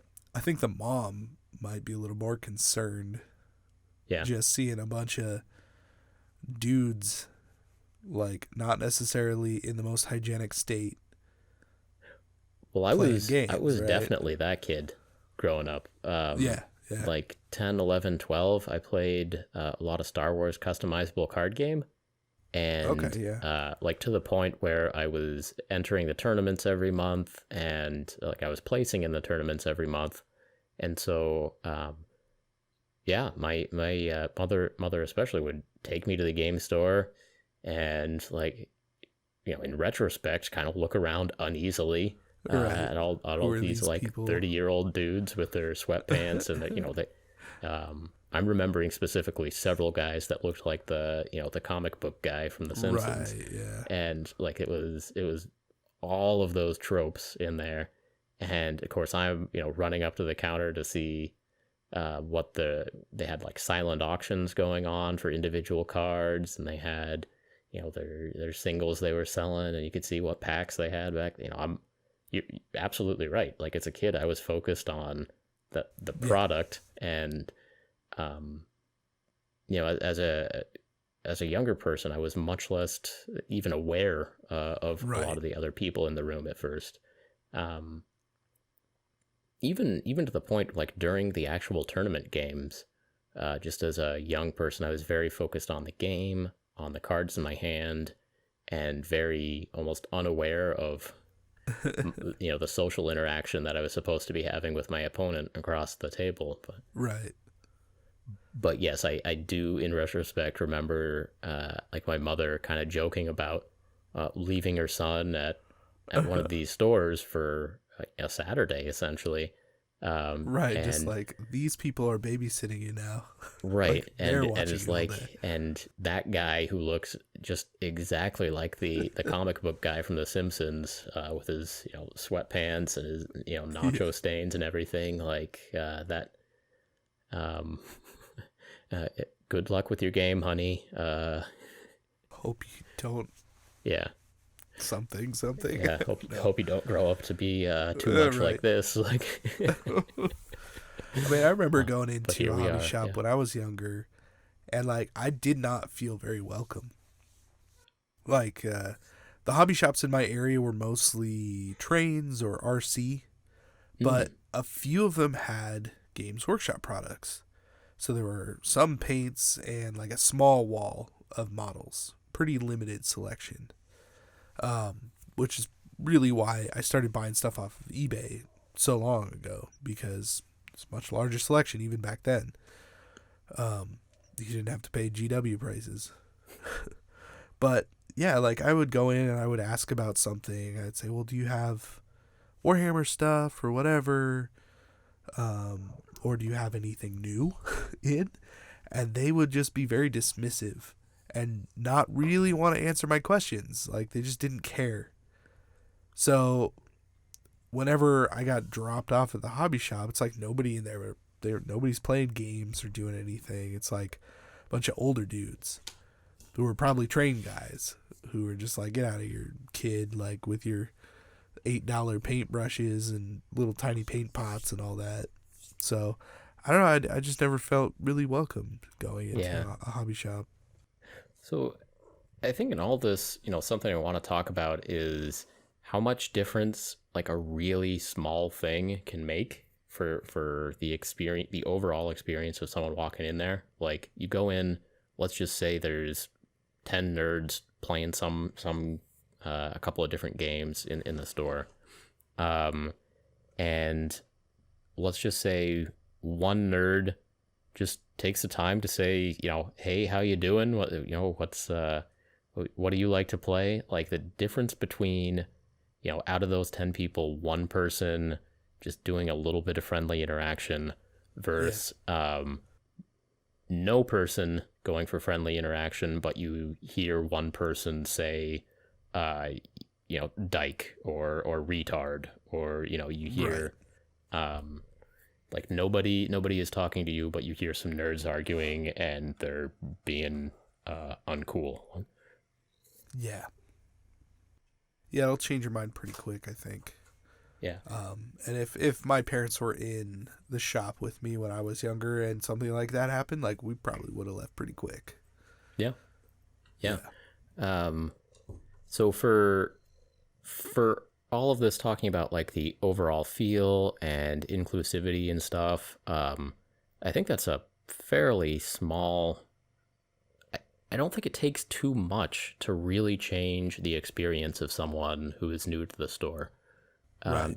Just a little bit of kind of a willingness to look up from what you're doing. That door opens, the bell rings, kind of rattles again as the doors close, and look up, see who's there. Don't be annoying, but if they're walking near your game table, like say hi to them. Like, hey, we're playing Bolt Action. Like, well, especially going through racks and stuff, it's usually right up against tables.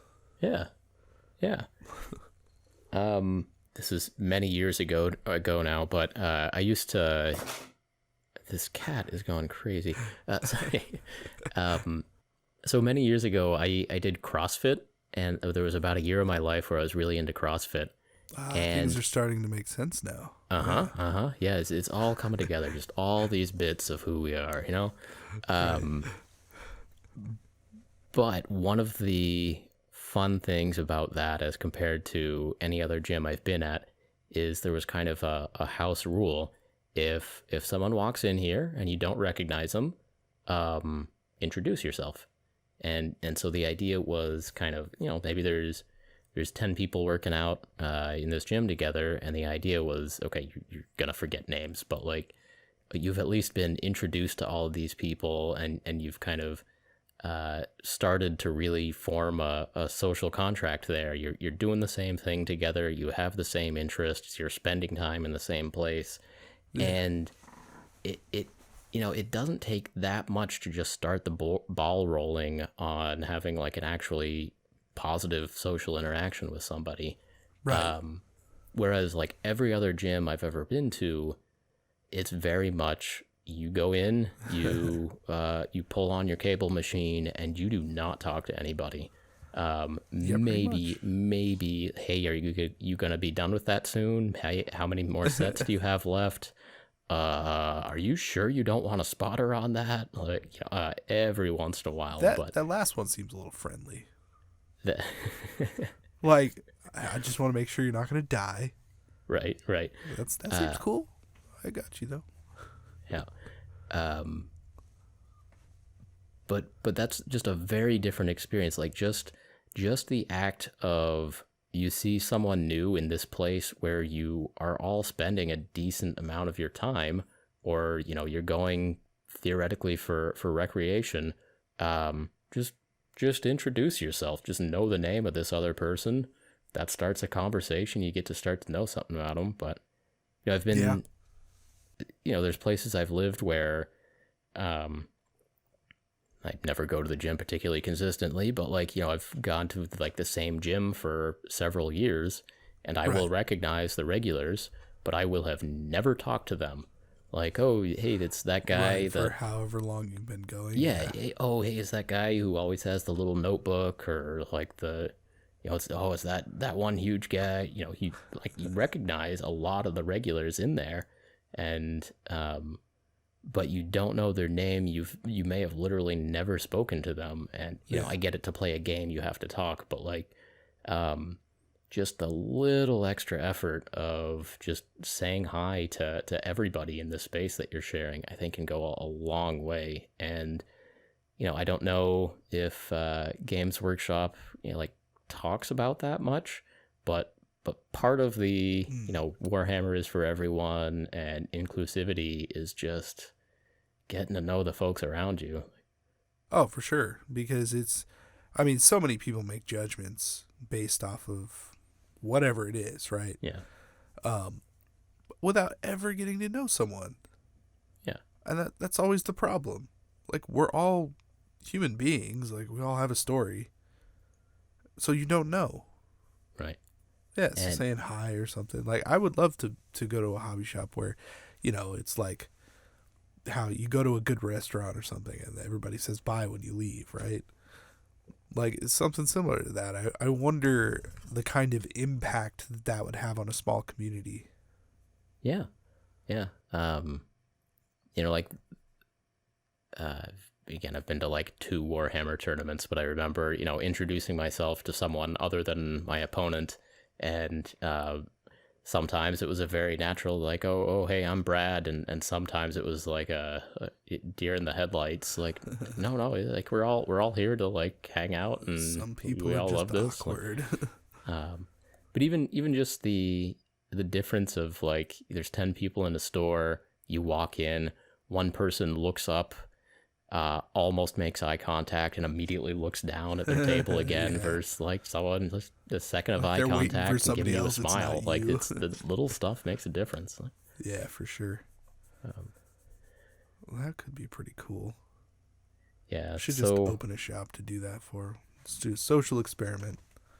Oh, sure. And you can be the change in that situation. And I will say that a lot of game stores I have been to, there are a couple people who are very outgoing, and no, I wasn't trying to make the point like these people don't exist. I was actually trying to make the point that these people do exist, and they're awesome, and I wish there were more of them. Right. I do wish there were more of them, because I have been into perfectly good hobby shops before. In fact, like, a hobby shop reached out to me when I was barely started on YouTube, and the guy was like, hey, I really like your stuff. Like, I own this shop. I'd love to just send you something. And it's like, you don't have to, but my P.O. box is posted on the thing, like, it just is. And so he sent me stuff, and I was like, well, that's really cool, And it turns out that the shop is only like 3 hours away from where I am. So last summer, on my way down from like a longer drive away, I was on vacation. I stopped by, and it happened to be like legitimately the nicest hobby shop I've ever been to. And his entire philosophy is like, well, I love games. I love introducing people to games. And I want to cater to the kinds of people who play games. So he had 3 separate full-sized hobby shops that was like this strip mall, right? And you know how the stores are just right next to each other? Mm-hmm. So in this case, he had like the main store that just had a crap ton of board games and Warhammer stuff and painting and like a lot of stuff. And there were a few people kind of hanging out, talking. They had some tables if you wanted to paint or whatever. In the entire store, like the shop store next to that, was the wargaming hall. And you open the door, and it's like, well, the volume just went up by 10 times because there are wargamers in there. People are excited and talking over each other, and there's things going on. The store next to that was for card games. So your Magics and your Yu-Gi-Ohs and all that. So it was a little quieter. People were more reserved, and there were things in there that catered to them specifically. It was really cool, like, how it was set up. And the best part is every single one of the shops in this shop had like Sensies and stuff going with like a very nice scent. Oh. So yeah, I don't know, it was just super welcoming. It smelled nice. The stuff was laid out nicely, and it was in such a way for the different kinds of hobbyists that would come in. And I've just never seen that before. I've never been into a hobby shop like that before. And I would love it if there was a hobby shop that catered to people even half as much as that in my hometown. Yeah, that's if you have a hobby shop near you, that is such an awesome thing. Like, Yeah. it really is. And of course, we're recording this whole segment. We're still way into COVID times here, so Yeah, in the midst of you can't do anything or go anywhere. And there sadly are not a lot of people actually playing games at game stores right now. At least in my area, they're starting to open back up for retail, but not letting too many people in at once and all that stuff. Yeah.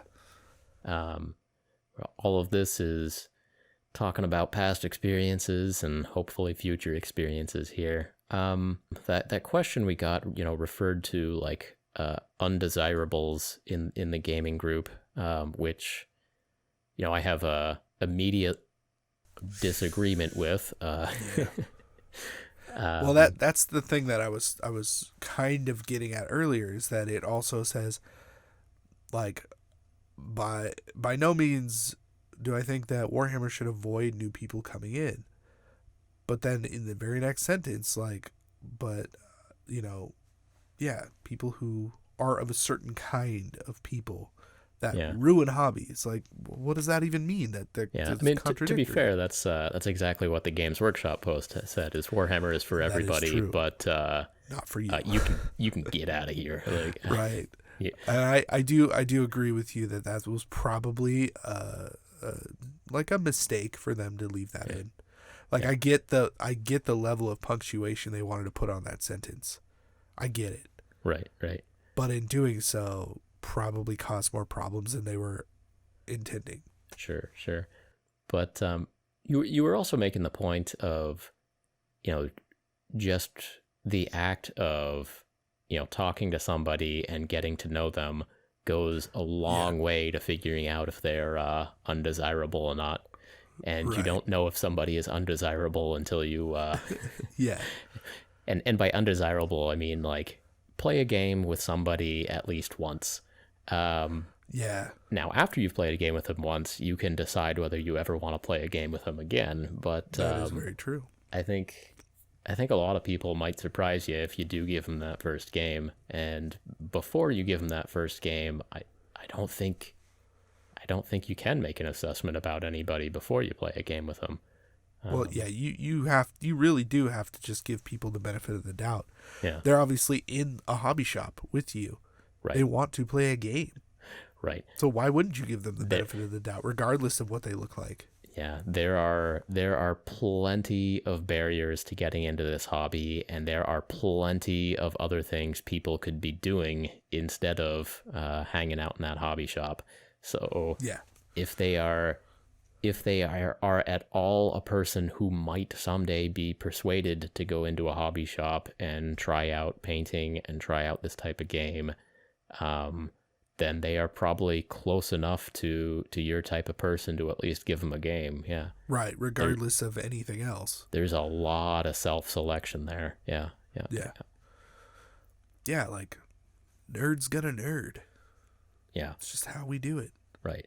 Yeah. Somebody now, well, this is a whole different episode of what stereotypes go with which army, but like if they are remotely, we'll write that one down for a future offensive topic ideas. Yeah. Extremely offensive topic. Yeah.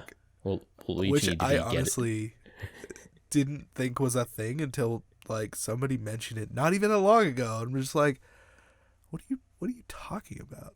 Like, why do you think that goes with that? Like, that doesn't make any sense. Oh yeah, let me tell you about orc players. Right, that's what I'm saying though. Yeah. Like that example specifically has come up several times more recently, and every time I'm just like, what the hell are you talking about? Like, I play orcs. I like orcs quite a bit. Yeah. What the hell does that say about me? Means I like friggin' orcs?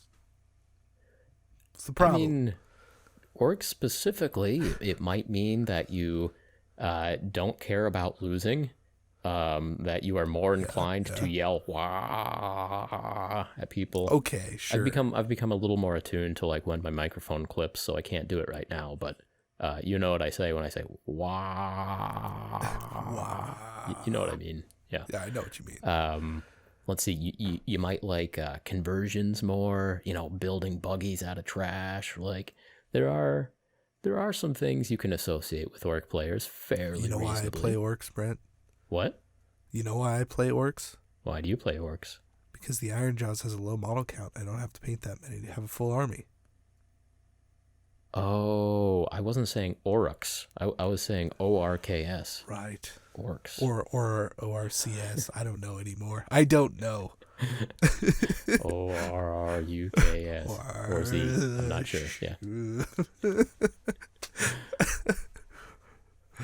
Yeah. Right, but okay, maybe you can judge somebody a little bit by their army, but I mean, there are personalities within each army. Yes, that's right. Non-deniable. But I'm talking about the more offensive versions of those things. Right.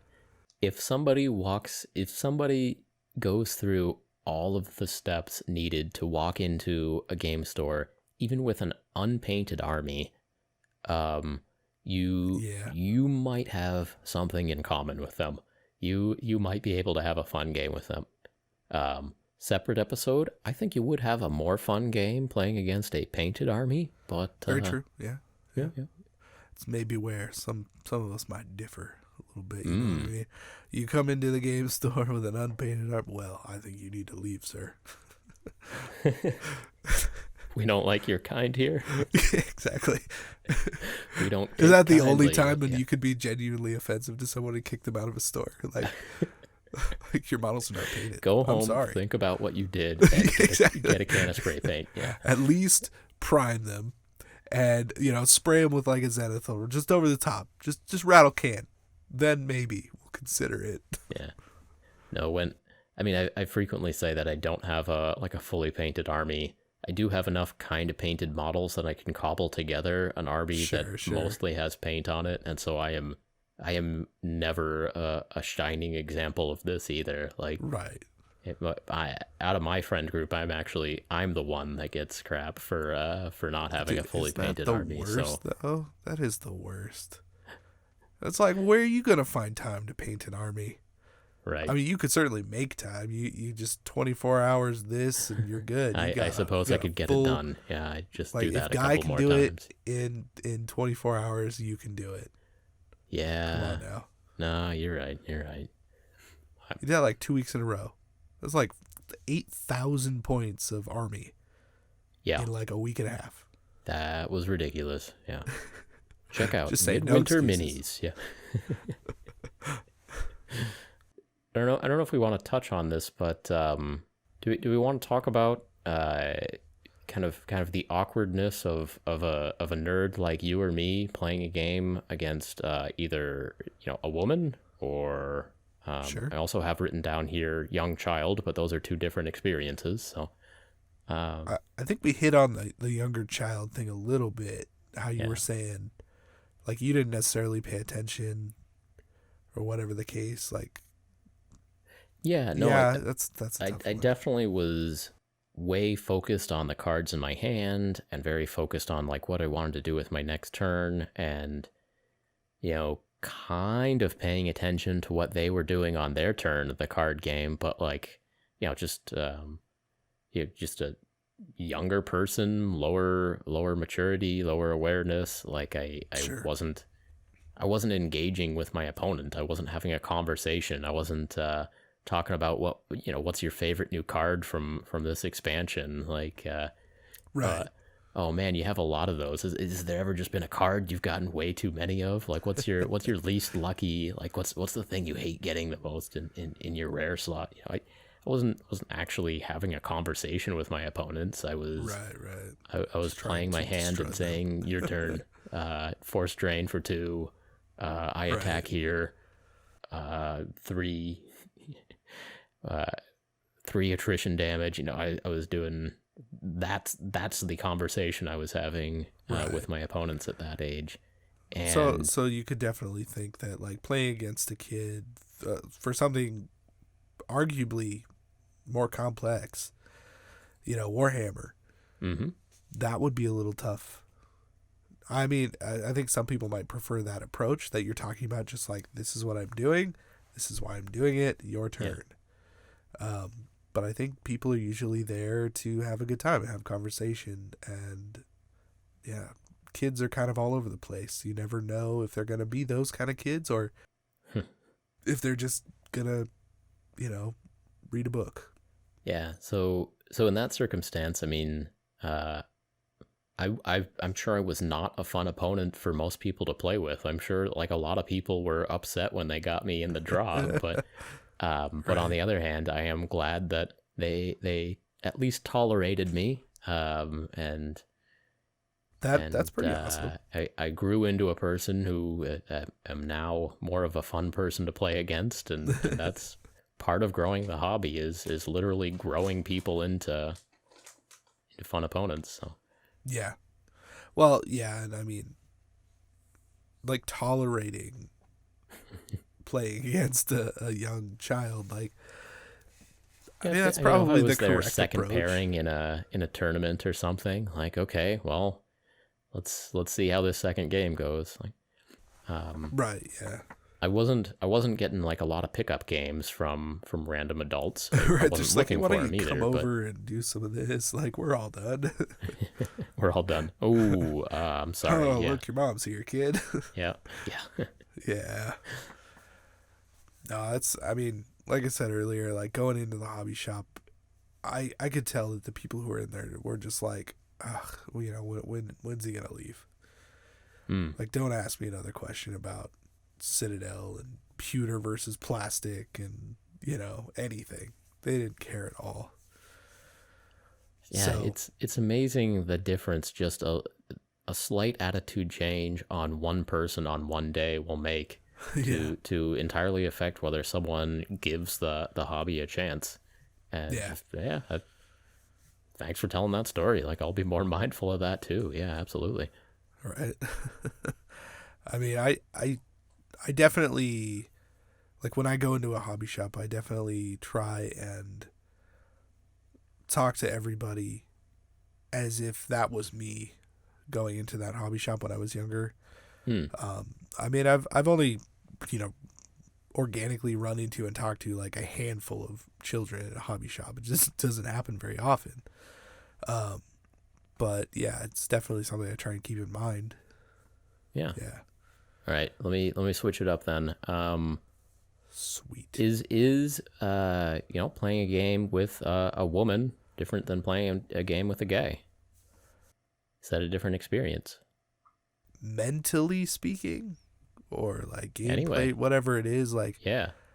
Overall, there is probably zero difference other than the fact that if the person across the table from you is somehow like your type of person, right? Like, you are attracted to that person, then you might have a different game, Right. Like, you might be awkward.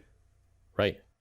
And that's, that's a concern that has, I don't want to say like validity, but it's an interesting thing because there's something real going on there. Like, right. Some chemistry. Yeah. Any time you're put together in close quarters with a person you're attracted to, and of course, at a game group, it could be maybe you're a gay guy and there's the possibility of being attracted to anybody you're playing a game with, but that is a different social interaction, and that requires a different outlook to get through that game and be paying attention to the right things and not making a fool of yourself and everything. Right, like traditional mating rituals amongst humans. Like, you don't want to just do the wrong thing. Of course you don't. Yeah. But it's a possibility, right? Yeah. Like, that's just a possibility. But I've kind of heard that as an argument for keeping games to be like a boy club. It's just the guys hanging out. You don't have to worry about all that stuff. Like, it's just here to play some games. And I mean, again, it boils down to that. It'll be more fun and less stressful for us if there aren't also like two cute women around or whatever. I mean, unlike if you look at it as like the lowest form of maturity and intelligence, yeah, that'd be way easier. Like, you do whatever you want, say whatever you want. You don't have to be a good person if everybody else is cool with it. But like, where does that go? What does that do? Yeah, I think the overall theme that I wanted to get to on all of this, like, attitude and going into a game store is you're there to have fun, but make sure that your fun isn't at the expense of anybody else's. Right. Make sure that you're aware of allowing other people to have fun too. Like this idea of not letting in a certain group of people because it would be slightly more awkward for you or whatnot. Just a slight change in your behavior, if that's the cost of somebody else coming and having a fun game, that's a fair trade. Like, that's and you should care enough about the experiences of others to be willing to make that trade. That being said, we'll turn it to humor there, Casey. But if I'm at a Warhammer tournament and I'm paired against some pretty lady, how do I impress her, Casey? Oh, okay. First of all, Brent, you really do need a fully painted I need your army. tips on this one. Yeah, fully painted army, 100%. Apparently, all right. You play like Dark Eldar, something real spiky and dark, mysterious. And then let's see here, what else would you have to do? Personally, for you gotta let your hair down, Brent. You gotta wave it. Oh yeah, write that one down. Yep. Definitely write that down. Yep. Let's see here. Play to your strengths. Yeah, play to your strengths. You got that going for you. Mm-hmm, yeah. Mm-hmm. Talk about CrossFit a lot.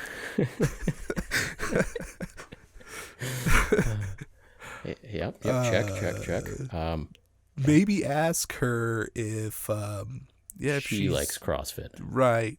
There you go. Okay. What were you gonna say? I was gonna say something else. Yeah.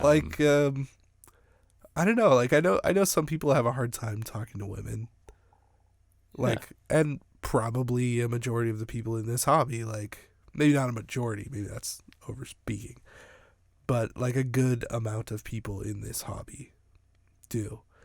And I think it just is a matter of like getting to a place where you can just have a conversation with a person. Like, if you're in a store or something and you're checking out, right, your groceries, like you have to have an interaction. If you're playing Warhammer with someone that you're attracted to, talk about Warhammer, because you both like it. Is a real great place to start. Like, that's good advice, Casey. Getting a little weird about that. Like, if you seriously brought up and you're just like, hey, what do you think of CrossFit? And you're like, turn 2, laying down some lizard men. Like, she does not want to talk about CrossFit right now. Oh, that was not serious advice? Okay. All right. Well, the hair thing, I think you're gold with that. You should definitely do that. Okay. Listeners, let us know. No, but for real though, more people in the game store is always a good thing, unless any of them is infected with any communicable diseases like coronavirus. So in 2021, I'm really looking forward to spending some more time in a game store. Oh yeah. Yeah. I can't wait. Casey, I hope one opens up near you. That'd be cool. Yeah, like the closest one to me, like, closed. So now I have to drive I mean, it's only like an extra 20 minutes, but like, still kind of sucks. Yeah. Yeah. Yeah. Yeah. I guess the only other note I have here, in terms of like being worried about, change to the hobby, Sure. this has been around for a long time. To my eyes, it does not look like it's going anywhere. For kind of every topic we've talked about here, it seems like change is not happening very fast, or if it is, it's really not a bad thing.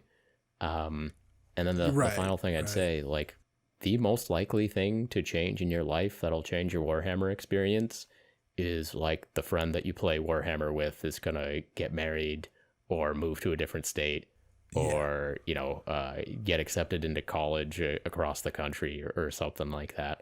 The most likely change that you'll have to deal with in all of this is something in your own life. Like, the Warhammer 40K especially is so established at this point. It's not going anywhere. It's got a ton of inertia behind it that, almost every aspect of it is not going to be changing very quickly at all. And should be something that you can keep coming back to throughout your life. And that's certainly the hope, isn't it? Yeah. Yeah, I would not want Games Workshop to, what is it? What did he say? Just shut down and... Yeah, it's kind of, whether you tailor to the times, or do you just burn out and shut down? And I don't think they're doing a whole lot of tailoring to the times, other than that they have a community page where they post updates about upcoming products now and take feedback about their upcoming products.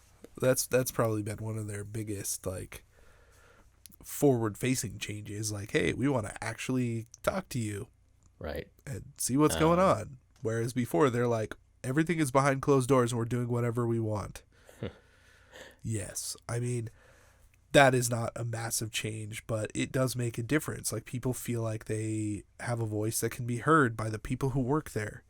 Like, I got to hang out with Peachy for like 4 hours and talk to him about Warhammer stuff. Like, he wasn't in England anymore. I was here, like, pretty close to my house. So, like, they are reaching out. They want to be part of the community.